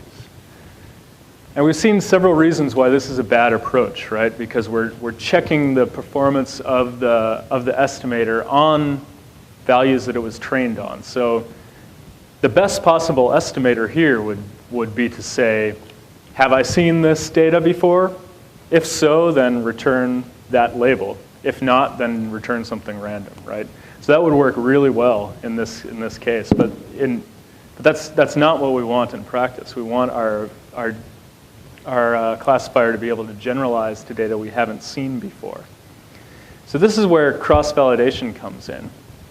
And as someone over here alluded to before, the way that we can approach this is to split our training set into two samples. We have the training set that we'll train the model on, and then we have the test set where we know the true labels, but we're not going to train on that, and we'll use that test set to evaluate the model.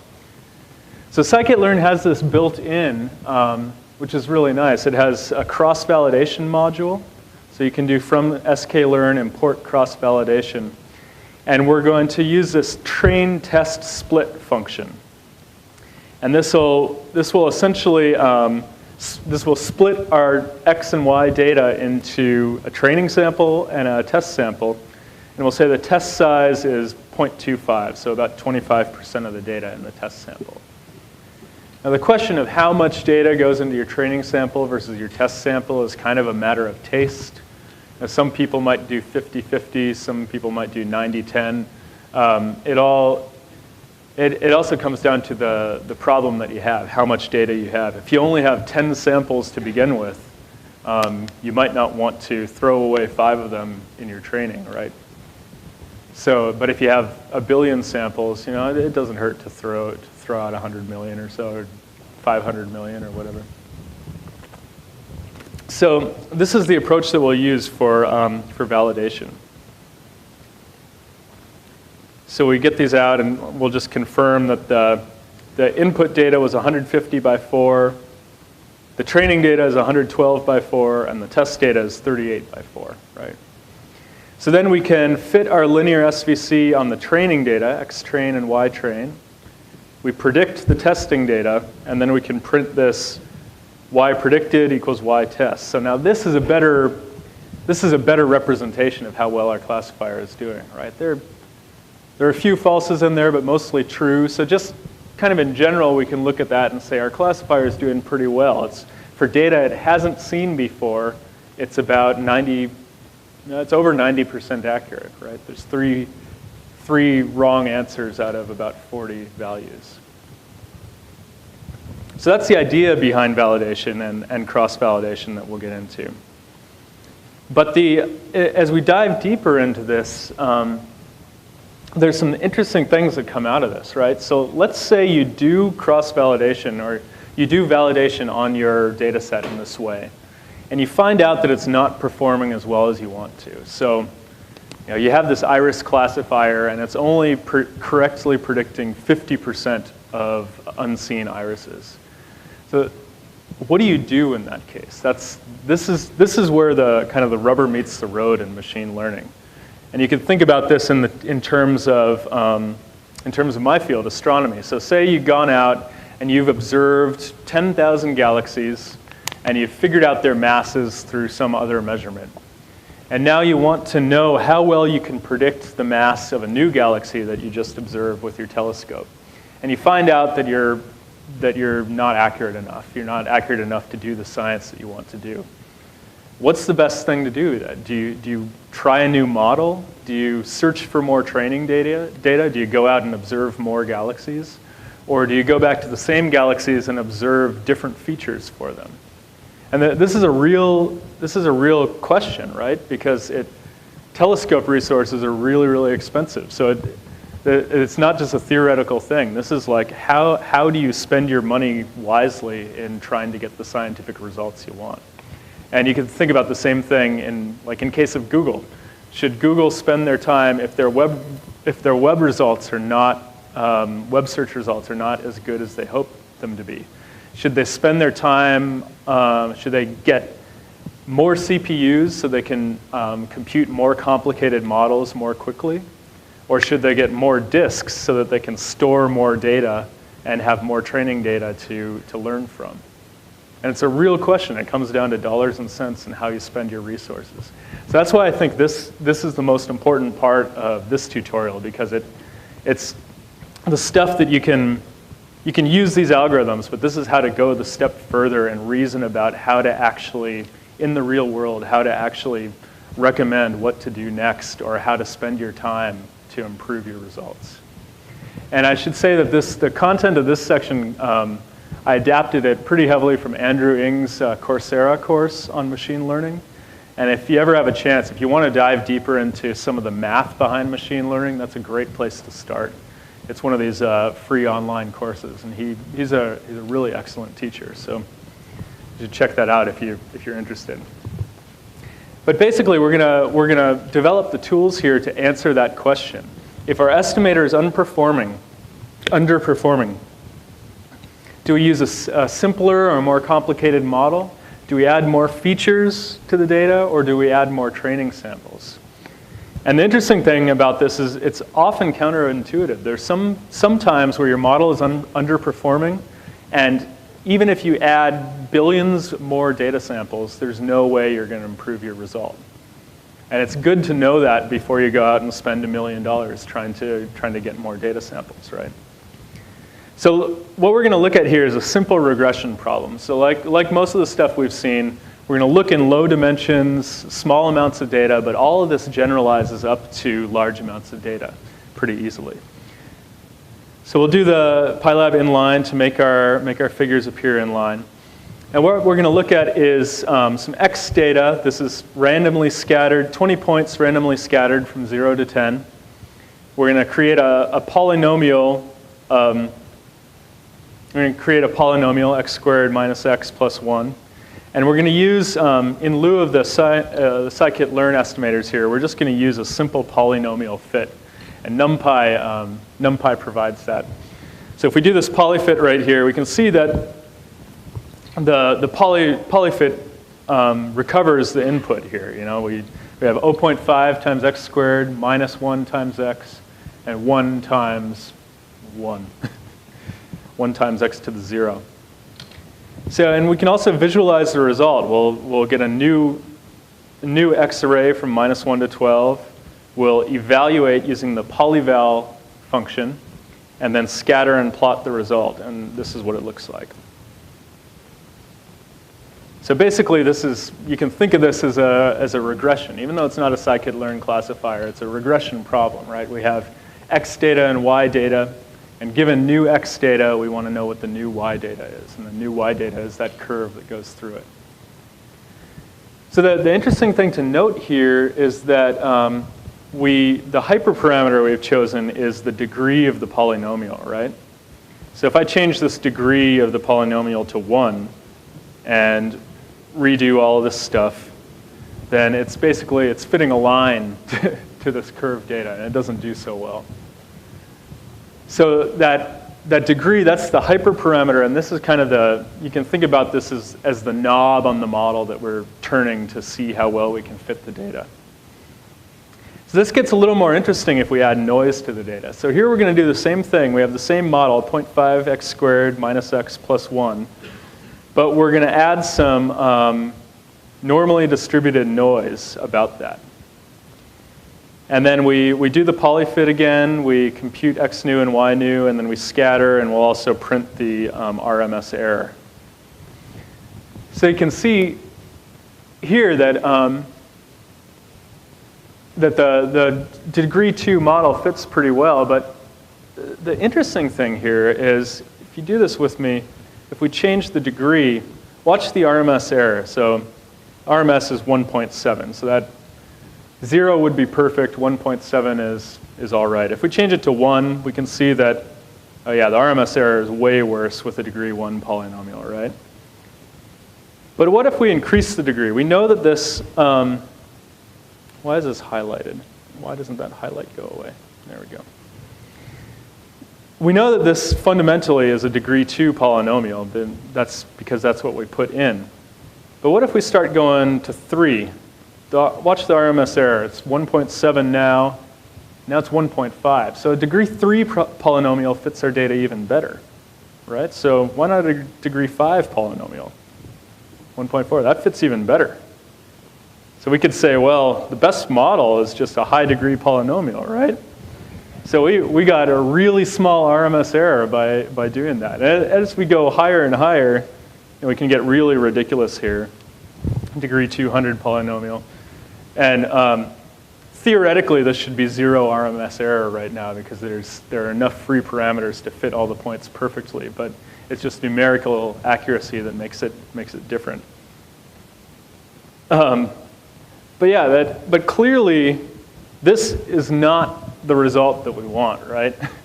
So just looking at the RMS error is not telling us what we want, because any new data here would just not be in the right place, right? So this shows us a little bit of the bias variance trade-off. So again, I'm going to plot a little figure here that I wrote code for, just to show you what's going on. If we have some data that looks like this, a biased model is one that no matter how much we change the model, it'll never fit the data well. So the model itself is biased. On the right side, we see a high bias model. If we try to fit a line to this set of curved points, then that line will never fit the points no matter how we adjust the parameters, right? On the far right side, we see something different. This is what we call a high variance model. And a high variance model can often fit the points perfectly. But the reason it's called high variance is because if we were to perturb one of those training points a little bit, so for example, if we took this point and moved it to the side, moved it to right there, then the model would change drastically, right? It would still fit through all the points, but it would not look the same at all. Whereas in this one, if we perturbed this point to the side right here and moved it there, the best fit model would probably stay pretty much constant, right? So the issue you have with most learning problems is you're trying to trade off between bias and variance. You have these models that don't depend very highly on the data on the left, but they don't fit the data very well. And on the right, you have models that fit the data perfectly, But depending on which data you put in, they vary a lot. So high bias versus high variance. And the key to actually doing machine learning in practice is to figure out when you have a high bias model, when you have a high variance model, and how to move forward in the most effective way. Does that all make sense? Any questions right now?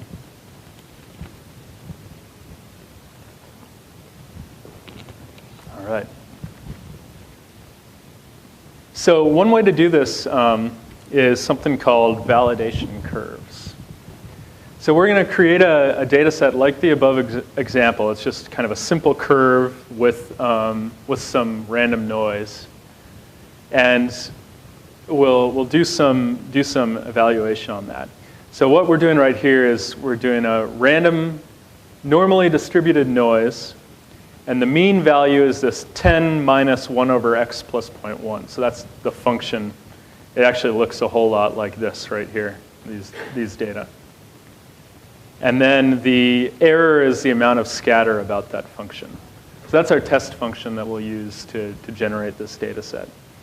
And then we just have a function to compute the error. So given an x and a y and the result of the polyfit function, we compute the error. It's just the square root of the mean of the squares. So the root mean square error, RMS, right? So what we're going to do here is we'll take 200 points, and we're going to use about half of them for our validation. We'll sample random x values and then evaluate the y values on those, split them into training and test, and then scatter the two portions. Right, so let's run this. And something went wrong. What did I do? I forgot to define these. Enter. So we can see that our test data and our training data, one of them is blue. The test data is blue and the training data is red. They're kind of drawn from the same distribution, which is what we want. We want them to kind of be the same type of data. So given this validation set now, we can do what we were saying before and predict how well our model is doing. So let's look at this code. And what we're going to do here is plot a not a cross-validation curve, a validation curve. So take a look at what we're doing here. We're going to do degrees from 0 to 21. So this is our hyperparameter that we're fitting, the degree of the polynomial. We'll do a polyfit on the training data. That's kind of fitting our learning model, right? And then we're going to compute error on the training data. So this is the bad way to do it. This is where it allows it to be overfit. And then we're going to compute error on the test data and then plot the results. So let's take a look at this. And then I also plotted the dotted line, which is kind of the input error distribution that we put in there. So this is a pretty typical validation error plot. So what we see in the blue is the error on the test set. This is the set that the model was not trained on, right? And it goes down and reaches a minimum and then starts going up again. And what's going on there is that when the degree of the polynomial gets up to 20 or so, then we're in the regime where the model is overfit. You know, it's kind of wiggling all over the place. And any new data is very unlikely to be right on that curve. And in the regime on the far left, we're basically fitting a straight line to our curve data. So it doesn't fit either the training or the test data very well. So that's the blue curve. It hits that minimum and then goes back up. And then the training error just kind of continually goes down, right? We saw that as you increase the degree of the polynomial, you fit the training data really, really well. You have this kind of wildly oscillating curve that happens to go through every point. But that doesn't mean it's a good model. So what we want here is we want the best model that we can see is the place where this validation error is minimized. Not where the training error is minimized, because that would go on forever, right? But we want to minimize the validation error. Does that all make sense? Yeah. Do you find that using the RMS, the errors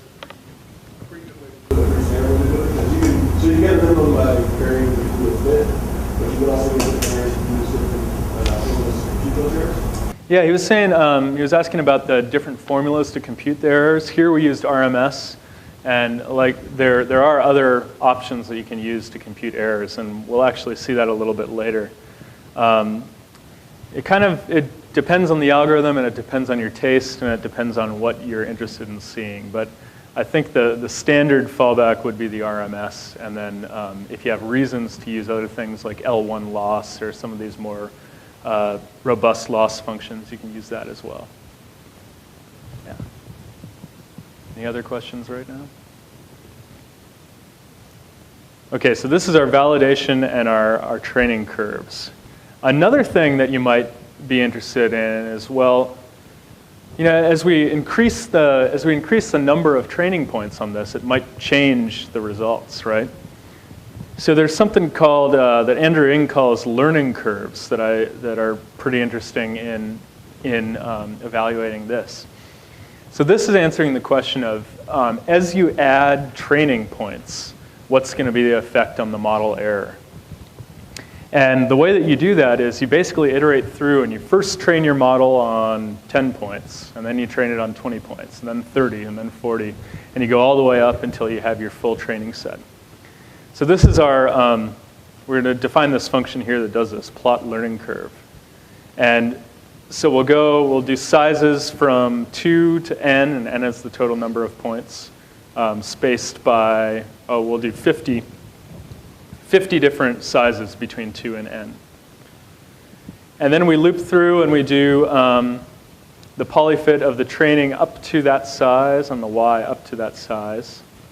And then this is the important part. We compute the validation error on the full test set, and we compute the training error on only the part that it was trained on, right? Because if we computed the training error on the full training set, then that would mean there are points in that weren't part of the training set, right? So we want to make sure that the training error is just computed on the points that were in that particular training set. And then again, what we'll do is we'll plot the results here. So we've defined that function. So we're going to plot the learning curve for d equals 1. So this here says that on the x-axis is the training set size, and the y-axis is this RMS error, and we're holding d equals 1 fixed. So let's think about what this says. This is also pretty typical of what a learning curve looks like with most models. So if you do your training set down to, say, 2 points, think about trying to draw a line through 2 points, right? You're gonna be able to fit them exactly. So that's why we see the green curve on the left. There's 0 error because you could just draw a line through 2 points. But as you add more and more points, the line gets to be a worse and worse approximation of that. And eventually it sort of levels out, and you get to the place where no matter how many more points you add, the fit to the line is not going to get any worse. It's all kind of, so it kind of averages out there. So that's for the training set error. For the validation error, think about this. We take 2 points from the training set and we draw a perfect line through it. And then we choose a point that wasn't part of that set and it happens to lie out here, right? It's going to be really far away. So that's why the RMS error is really high for the low numbers of training samples. But as you get more and more training data, that the model gets closer and closer to actually reflecting what's happening in the data, right? So the validation error is basically going to be a curve that's always decreasing, where the training error is always increasing. And if you think about that a little bit, you can convince yourself that that's probably a good assumption, that the training error will always be increasing. As you add points with a not very good model, you're always going to get slightly worse fits. Validation error is always going to be decreasing.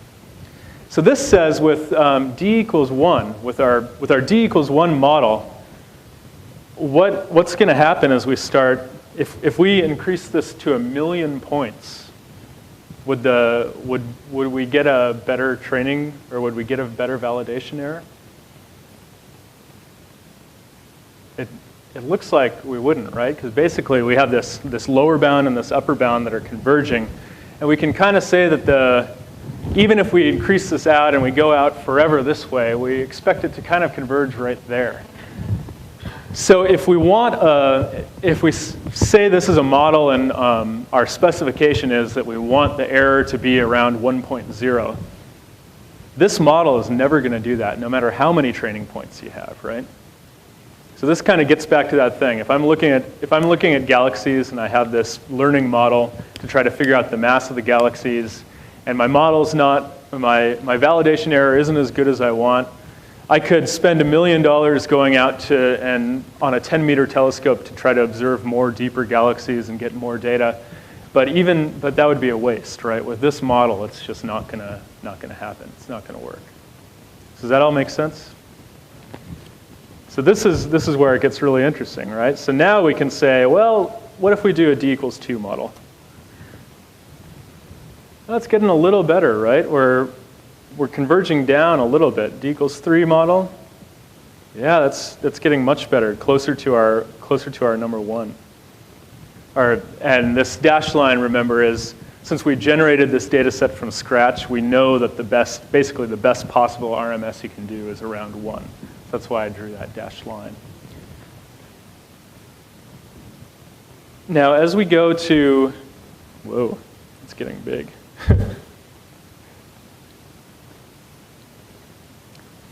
So I was going to do this down here. Yeah, as we go to higher and higher D, though, now watch what happens here. So this is a little noisy, and it's because our data sets are kind of small. It has a lot of noise in it. But you can basically see the trend here is that the space between the training error and the validation error is much larger for these high D models, right? If we look at d equals 2 again, and this is on the same scale, the space, they're really close together. So for d equals 2, as you add more and more data, you don't expect them to get much closer together than they are. But for d equals 20, they're really far apart, and you might expect if this decreased trend and increasing trend continues, you might expect for d equals 20 that adding more data would actually help you out, right? Because these two curves are kind of, as you go along, they're getting closer and closer together. And eventually, the best model is the one where these are very close together at the end.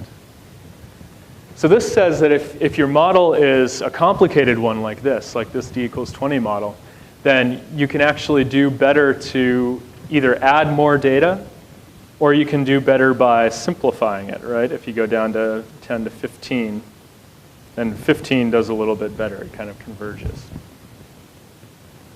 And now you should think in your mind that these two things we did the learning curves here, and we did the cross-validation curves here.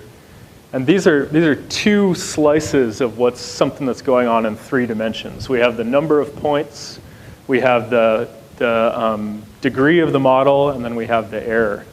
So if you fix the number of points and slice through the degree of the model, this is what it looks like. If you fix the degree of the model and slice through the number of points, then this is what it looks like right here. So you're kind of trying to find the optimum on this like 3D surface, right? So this is how you can go ahead and answer that question. Given a model that's underperforming, what's the best thing to do? In the case of d equals 1, is that what I wanted? Yeah. In the case of, let's do it up here because the axis is a little better. In the case of d equals 1, we can see that keeping our model as is never going to be a good idea, is not going to give us any improved results, right? So we need to make the model more complicated. But say in the case of d equals 20, we can see that we might be able to get a better model by actually get better results by actually making the model simpler, right? Because we can pull down that blue curve given our training set size. Or alternatively, we can keep the model complicated like this, but just add a whole lot more data. And that'll eventually get that blue curve to go down. Because what we want is that blue curve to be down low eventually. So this is a way to answer that question of how do you go about in reality working with machine learning and figuring out how to best move forward. So just in summary, I want to kind of pound this in. What you have is a high bias model. That's the one, think about having a curved set of features that you're fitting a straight line to. A high bias model, if you add more features, it's not going to get any better, right? Because the model just can't fit the data. Sorry, if you add more training samples, the model just can't fit the data. So the thing you can do if you have a high bias model, and remember the high bias model looks a lot like this in the learning curve. It just, the curves have converged together. If you have a high bias model, you can add more features. So it's kind of a way of making the model more complex if you have more observations of each object. You can use a more sophisticated model. In this case, we were turning up the degree of the polynomial. But in some models, there are other ways to make it more sophisticated. You can use fewer samples, actually. You don't even need to use all the number of samples that you used. You could, if it's computationally expensive to use 1 million samples, with a high bias model, you could actually go down to 500,000 and you'll be just fine. Or you can do something, decrease what's called regularization. And we're not going to talk about that, but if any of you guys return to read more about machine learning, regularization is basically a way to impose simplicity in learning models. And if you decrease that, it allows the model to be more complex.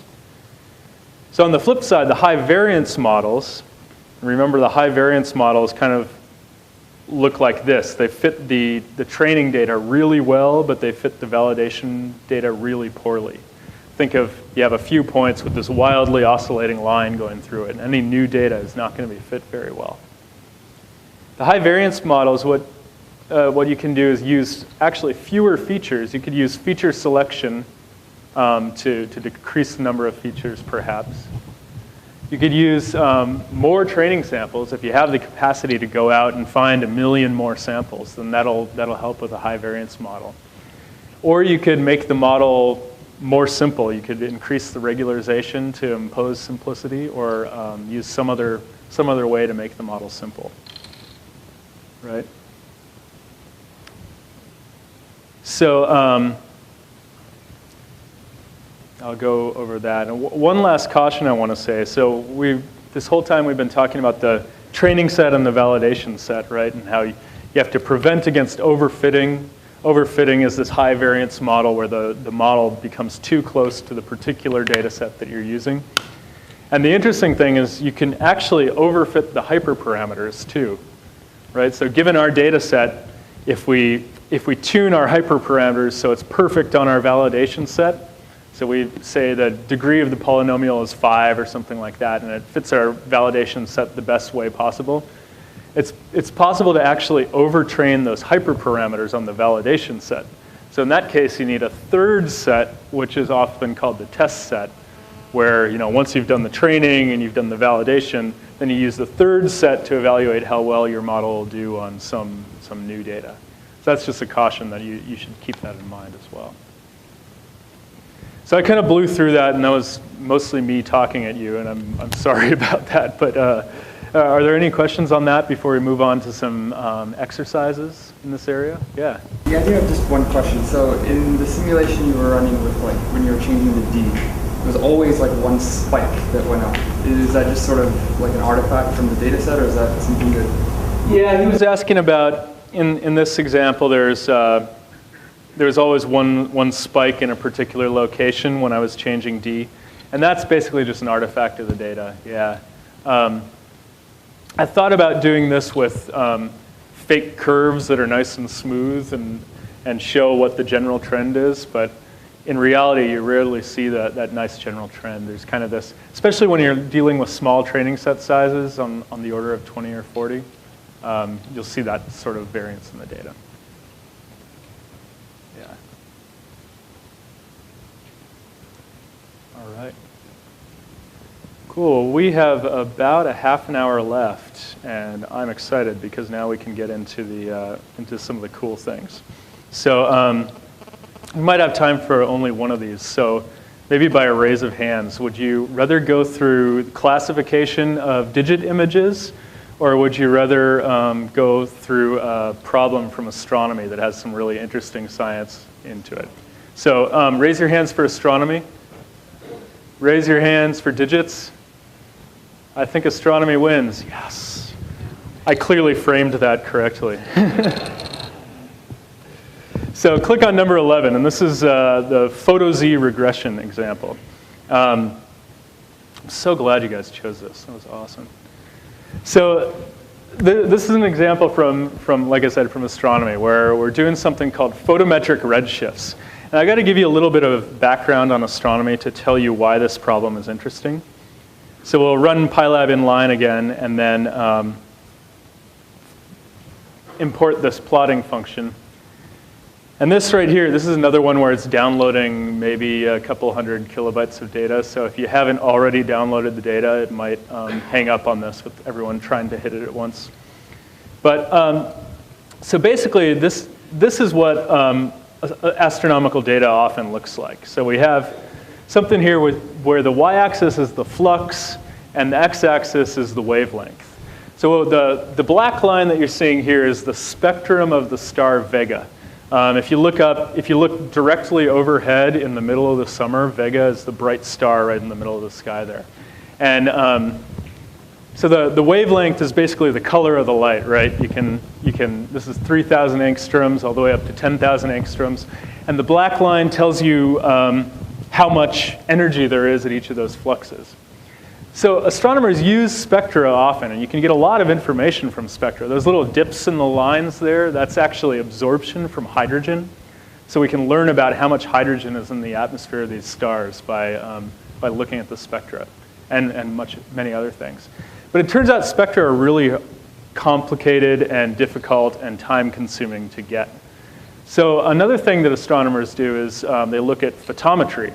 And what photometry is imagine these colorful filter curves right here. You take all the flux within that region of the spectrum and just report it as a single number. And the advantage of photometry is it's really fast. You can do large swaths of the sky really quickly, but you lose some of the information because you only have 5 numbers for each object instead of 1,000 numbers for each object, right? So that's kind of the basic astronomy stuff that we'll go into. And the problem here is something that we call photometric redshifts. So, put on your Albert Einstein hat right now and think about the universe expanding, right?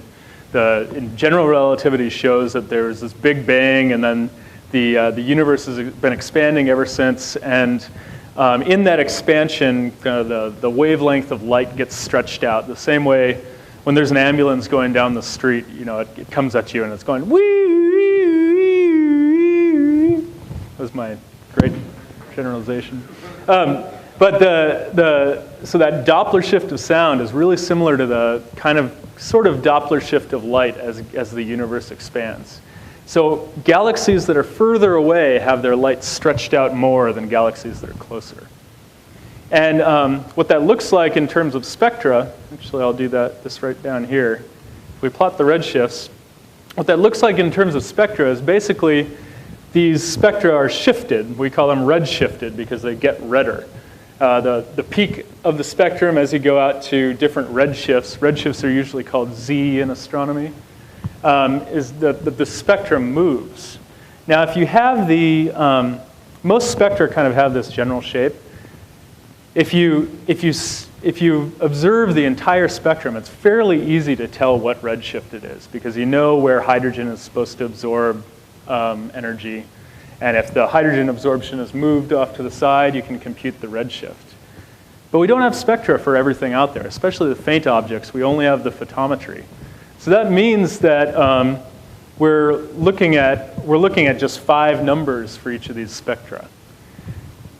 But you can see that there is some information there. Like for example, the Z=0 galaxy is very bright in the G and very dim in the I band. You see that? And the Z=0.8, the red spectra, is relatively dim in the G and very bright in the I. So you might expect that just with those 5 numbers, rather than using the whole spectrum, just using those 5 numbers, you could actually estimate the redshift, right? And this is the photometric redshift problem. You know, we can do spectroscopic redshifts easily. Photometric redshifts are hard. And this is really important because as we learn more and more about the universe, the way that we're pushing the boundaries of our knowledge is to observe fainter and fainter galaxies and construct models of the universe that depend heavily on the redshifts to those galaxies.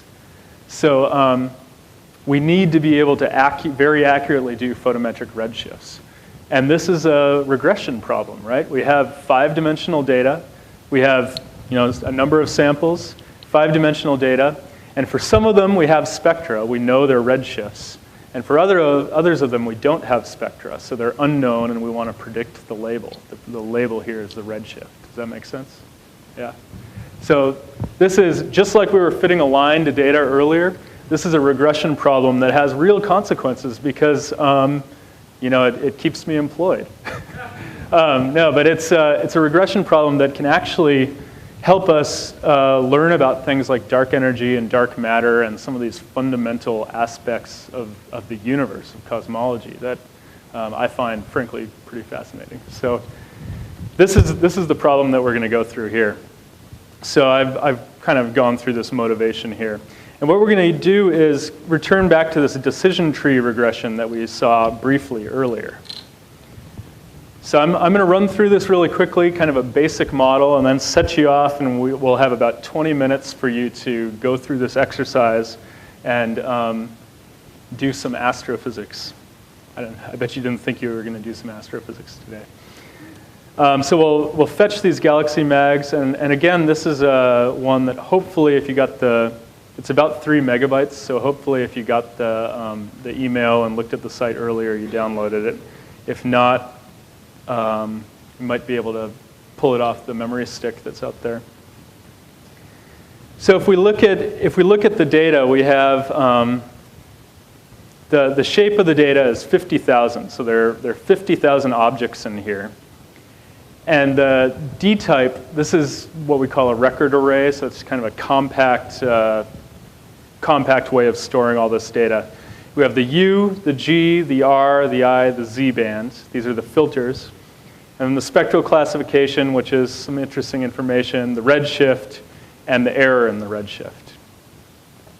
So we're going to ignore for now the spectral classification and the redshift error and just focus on the photometry and the redshift, right? So for historical reasons, astronomers usually don't work with the raw magnitudes. They normalize them and do something called colors. So we're basically taking each magnitude and subtracting its neighbor. And that gives us some more normalized information. So what we have here is the redshift, which is our unknown, right, our label. And then we have the colors, which is 50,000 points in 4 dimensions. And just like before, we can split this into training and validation sets, right? We'll use the decision tree regressor and set up that classifier.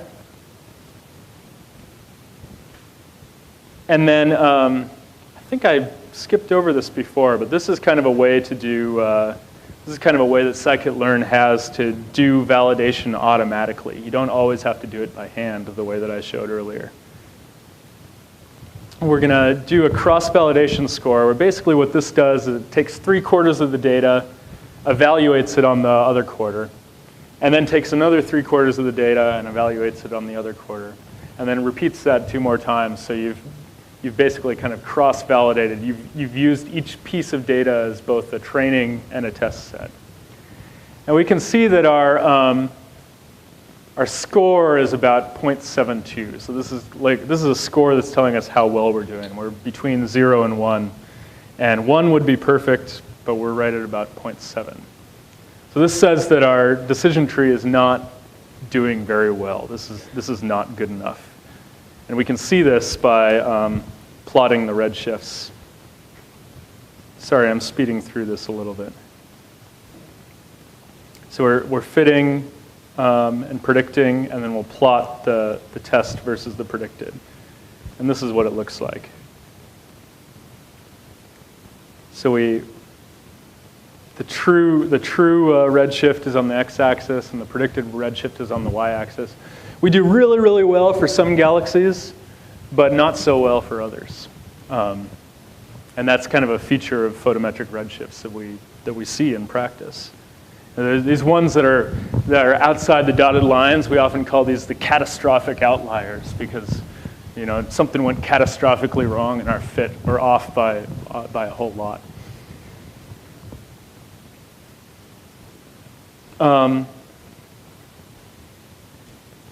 So let me remember what we were doing here. I've just recalled this is much longer than I realized.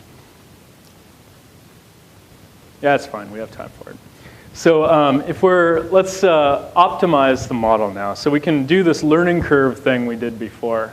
And just like the degree of the polynomial is something we can adjust in the polynomial fit, this max depth of the decision tree is something we can adjust here. So we'll do a max depth array. We'll get the training error and the testing error. And we'll loop through the max depth array and instantiate the classifier. We'll fit it. We'll do a prediction on the training data, prediction on the test data, and get the training error and the test error.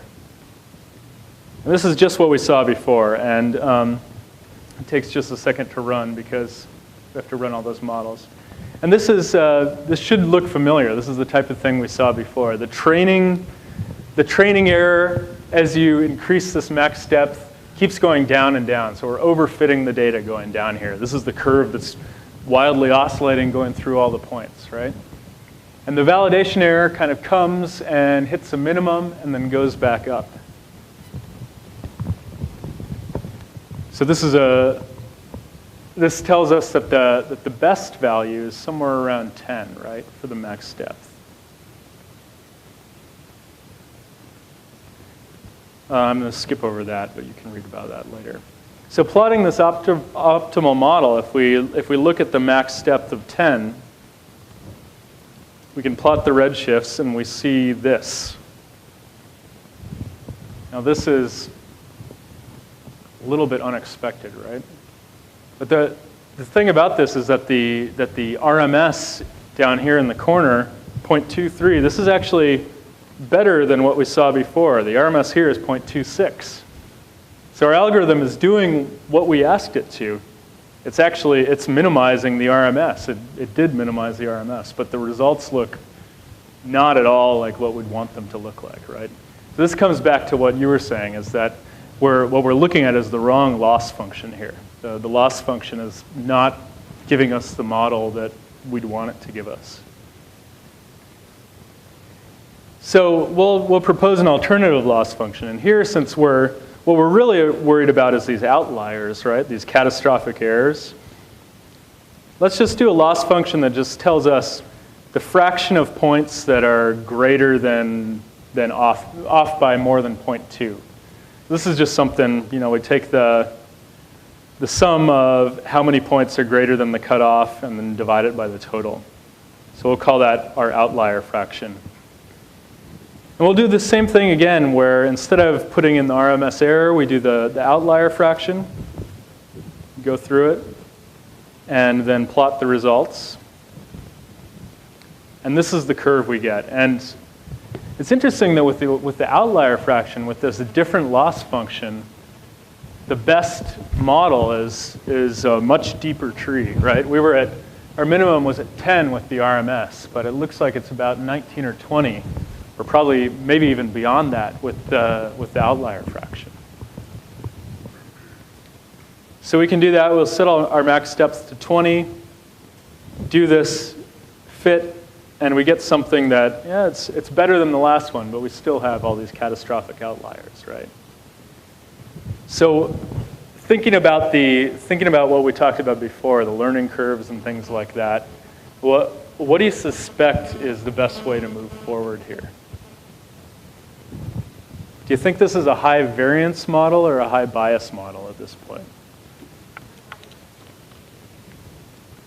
Why do you say high bias? Who said that? Yeah.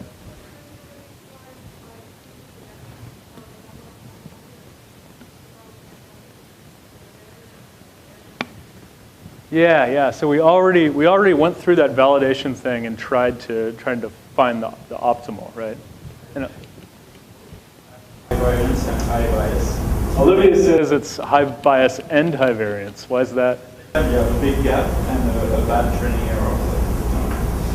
Yeah, so we also have a big gap between. So that's good. Yeah, so we still have this big gap here. So right. So it's some combination of high bias and high variance. But I think to move forward here, we do need to improve the model, right? And that indicates that it is biased. So this is where we're gonna start thinking about this and actually plot the learning curves for this and figure out how to move forward.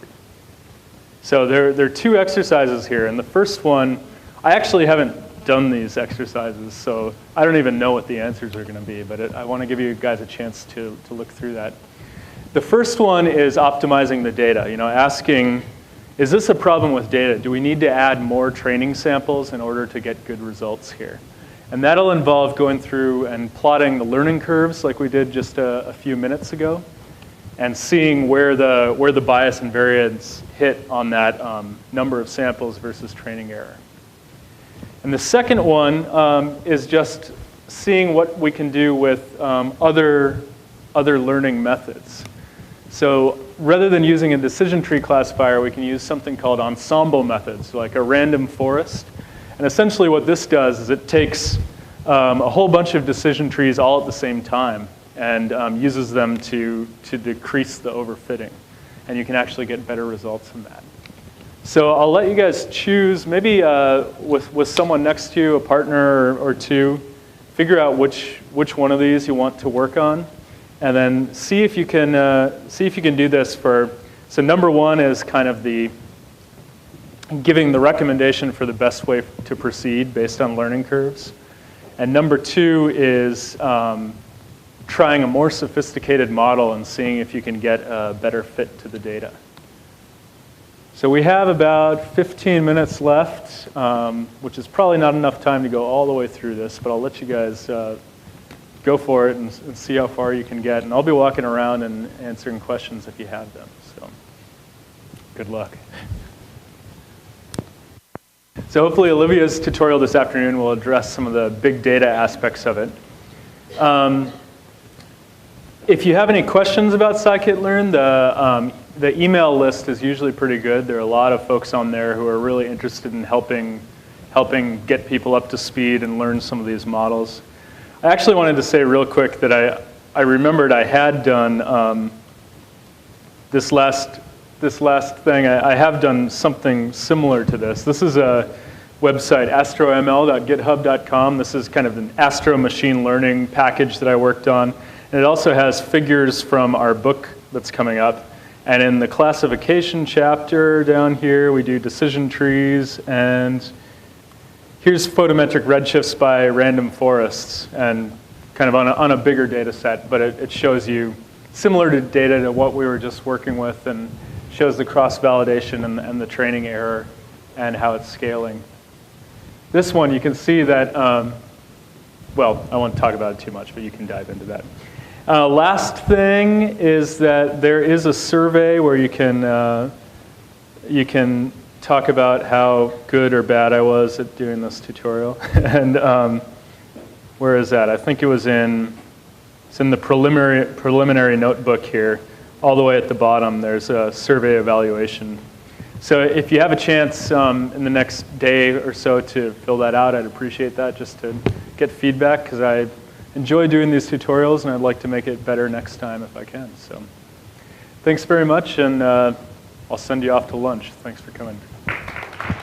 An astronomy and computer science researcher at University of Washington, and I've been working on the Scikit-learn project for the last couple of years.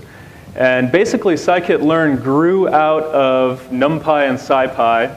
It's the Scikit was this idea of kind of taking more specific scientific code packages and growing them out of SciPy and making them affiliated with SciPy, but in a way that could kind of be a little more dynamic and grow a little more quickly than SciPy. And Scikit-learn started a few years ago, and since then has had a really active development team. It's pretty amazing to check that out. If you want to read more about it, you can go to the website, scikit-learn.org, and it should pop up there.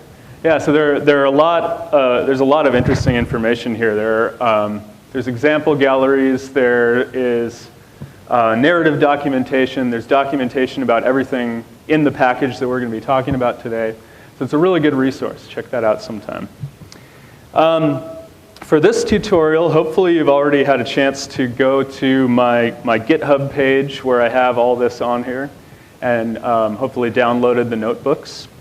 And everything here we're going to do is going to be run on IPython Notebook. So just really quick, I want to show you how to get this started. If you go to a terminal, I'm going to shut it down because I don't need it right now. If you go to a terminal, and let me make this bigger.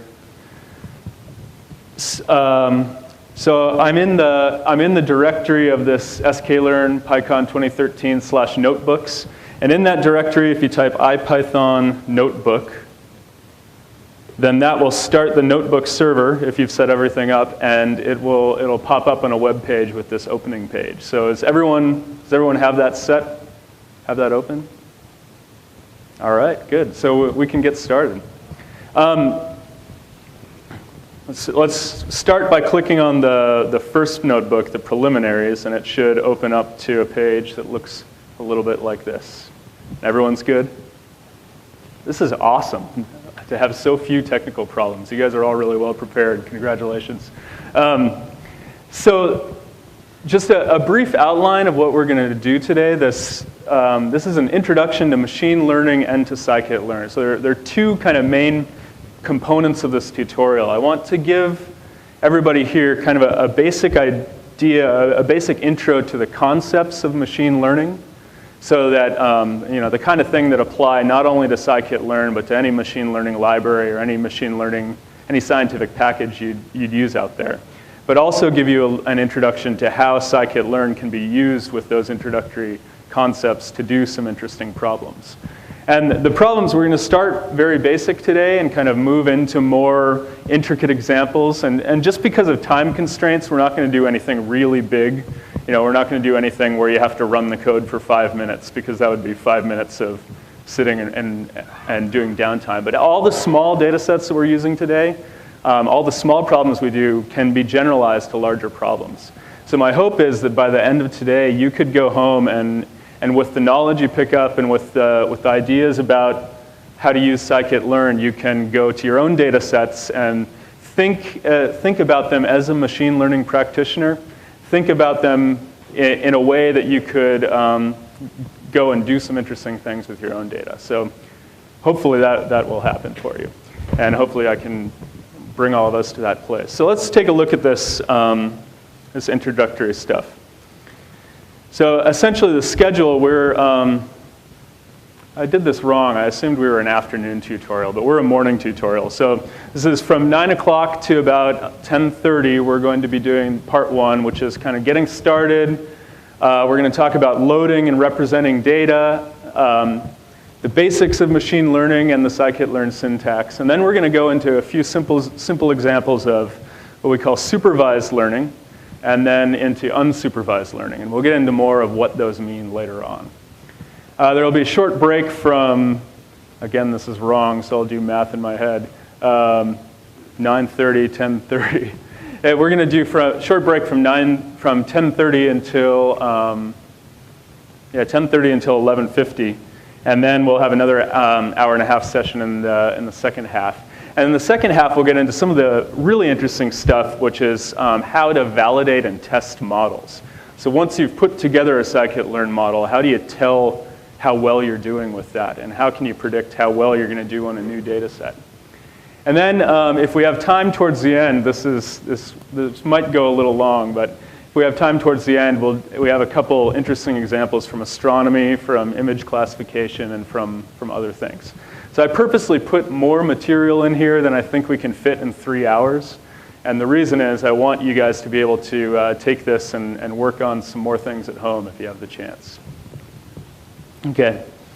So we've already been through some of the preliminaries. This is just what is required for the tutorial, Python, several packages, and hopefully you have that all there. So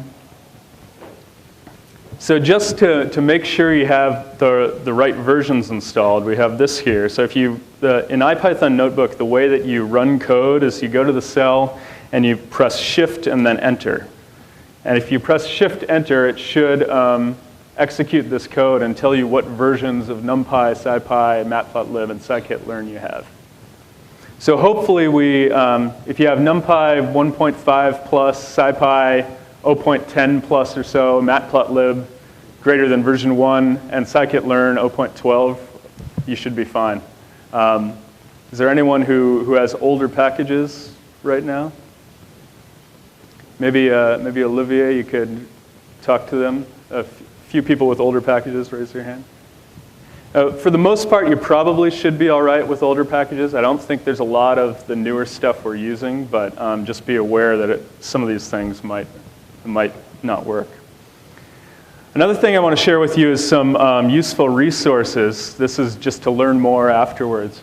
I showed you the Scikit-learn website. That's a nice one. The Matplotlib website is really interesting. If you click here, this is just for the data visualization stuff, especially if you click on the gallery tab in the Matplotlib website. It's really interesting. They just have thumbnails of all sorts of different types of plots that you can do with Matplotlib. And there's so many thumbnails that it'll probably take a while for them to load on your conference wireless here. But any of these, if you say, oh, I'm interested in how this picture was made, you can click on it, and it'll give you the source code for that. So that's a really, really good resource for this sort of thing. So that's all the basic intro stuff. And now let's close this. Let's close this preliminary notebook, and I'm going to close some of these other sites too because I don't need them, and go on to the introduction. So in the introduction, I want to give you an idea of what sort of tasks qualify as machine learning problems, first of all. I want to show you some simple examples of what machine learning might look like. And then we're going to go through some really basic stuff on creating and manipulating NumPy arrays. This should be review for a lot of you, but I just want to get it out there so the stuff later doesn't look completely foreign. And then some of the basics of doing some plots in Matplotlib. We're going to use that later as well. So when you're, so let's start out by asking what is machine learning. So machine learning is essentially a way to create computer models that have tunable parameters. And those tunable parameters are tuned by looking at data. And then once you've tuned those parameters, you can look at other data and figure out what's going on. So the reason this is called machine learning is because once we set up these models and give the computer some data, then the computer learns from that data, learns more, and is actually able to train these models to tell us more about data that we don't know things about. So that's a little abstract right now, but we'll get into the details of it here. So first, when we're using IPython notebooks, one thing that's helpful is to do this pylab inline thing. That'll mean, when we execute that, that'll mean that all images that all figures that we plot will show up within the notebook. So you'll notice on almost every notebook we do, we'll start out with that somewhere. And I made a little example script of a machine learning problem here. So we're gonna import this function that I wrote, and it will do a quick learning problem and show the results. So these are the results right here, and let's see if I can zoom in and make it a little bigger. So this is an example of a really simple machine learning problem. So we have a two-dimensional data set with some labels, and we've said, this cluster of points has this label, this other cluster of points has another label, and we've asked Scikit-learn to find a boundary between these. So you might think to yourself, well, this is pretty simple. I could just plot this up and draw the boundary myself, right?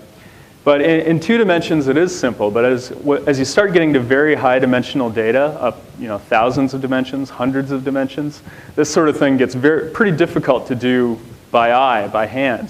But the machine learning tools scale up and can do this sort of thing in any number of dimensions.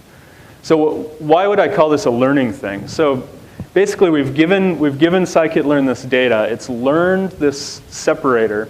And now if we had some new data, say if we added some points out here, and we wanted to know, are these blue points or are these red points? 0th element there, the 0.43. And then we can get the first row, 0 index. So you can see that matches the second row from the top, which is, because we count 0, 1. Same thing, we can get the column by using the colon operator. And similarly, we can do the transpose using this x.t. So this is kind of the stuff that we'll use a lot of the time. And another thing that's often useful is turning a row vector into a column vector. And the way that we'll do that is by using this colon and new axis. So we're basically saying, take the whole row vector and put it in this dimension, and then add a new axis in this dimension, and you get a column vector out of that. So basic NumPy stuff. If you want to learn more about NumPy at some point, there's actually there's this website called scipylectures.github.com. It's really useful for doing any sort of stuff like this. And it has everything from getting started on Python all the way through creating and manipulating numerical data, plotting, and then I think there's even a scikit-learn tutorial somewhere down here. 3D plotting, yeah, here's the scikit-learn tutorial. So lots of good info there. scipy-lectures.github.com. So more good stuff to look at when you go home. So the other thing that we might use sometimes in scikit-learn is sparse matrices. And this is in the SciPy package. And what you can do is, if you create a sparse array, so here what we've done is we've created a 10 by 5 dense array. We've taken everything that's less than 0.7 and set it equal to 0. And when we do that, we get this sparse array that has a lot of zeros in it. Now this is not a very compact notation. Like imagine if you had a million by million array, but 90% of the entries are 0. You wouldn't want to explicitly store all those zeros. So what you can do is turn it into a sparse matrix, and this is what the representation looks like. It essentially only stores the non-zero entries. And there are a lot of estimators in scikit-learn that can use these sparse matrices, and it's really useful for larger problems. And if you want to go from a sparse matrix and recover the dense array, you can use this toArray function, and it gives it right back. So we won't be using, I don't think, we probably won't be using any sparse matrices in this tutorial, but it's just something good to know about for the types of big data sets that you might come across in your own work. There are other kinds of sparse matrices as well. This is called the LIL matrix, which stands for lists in lists. So the advantage of LIL matrices is you can use item assignment like this. So you can create an empty one and then assign values and then print the result. But the issue with LIL matrices is they're very slow. They're flexible, but they're not as fast as CSR matrices. So often if you build up one of those, you'll convert it to CSR, and then you get the nice fast matrix. We don't have labels for them. Then the algorithm would be able to tell us whether those points fall in the blue category or the red category. So that's what machine learning comes down to. It's simple things like this. And this is an example of a classification problem where you have discrete labels for each of your data points. So the key here is that we can generalize based on data that we've seen, and from that generalization we can predict what categories new data falls in. So just in case you're curious, the script that plotted this is in the directory here, and you can type load to load it up. Use the load magic, and this is what we did. We basically made some data. We instantiated this classifier, the SGD classifier. We fit it, and then we plot the results and plot the prediction. So we'll get into more of how that works later, but just so you know, every figure that I have in here, the source code is available so you can look through and see how it's done. Another common machine learning task is regression. So here's an example of regression, and you might have heard of regression in the context of just fitting a line to data. And that's essentially what regression is in the simplest case. We have data where we know the x and the y values, and we ask for a continuous model that given x, we can predict what y is. So again, this is an example of tuning the model. The model learns from the data. And then if we were given new data with some x values where we didn't know the y values, we'd be able to predict where on this line the data lies. So again, you might think this is pretty simple, right? You could plot up 2 dimensions and draw a line. You can do that by hand. But think about doing this with thousands of dimensions. If you have thousands of attributes and you're trying to predict, say, oh, we'll see later, if you have several attributes about what a house looks like and you want to predict how much the house is going to sell for, it's a lot more complicated than just drawing a line through data, but the principles that apply here also apply in those higher dimensional cases. So any questions at this point? I don't want to just talk at you guys the whole time. Feel free to interrupt me if anything comes up that's confusing or if there's anything you want more clarification on. So really quickly now, before we move into some more sophisticated examples of machine learning, I want to show you just a couple of the tools of the trade that we'll use within Python. And this is stuff that hopefully looks familiar to you. But if not, then you'll see what this looks like. So NumPy is our array library.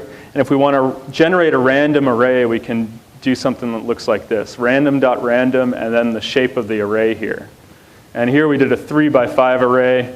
We can also do arrays with more than 3 dimensions. We can basically make them as big as we want. And this is just a good way to generate random data if we need to try out a model and we don't really care what we're putting in. We just want to see that it works with the data.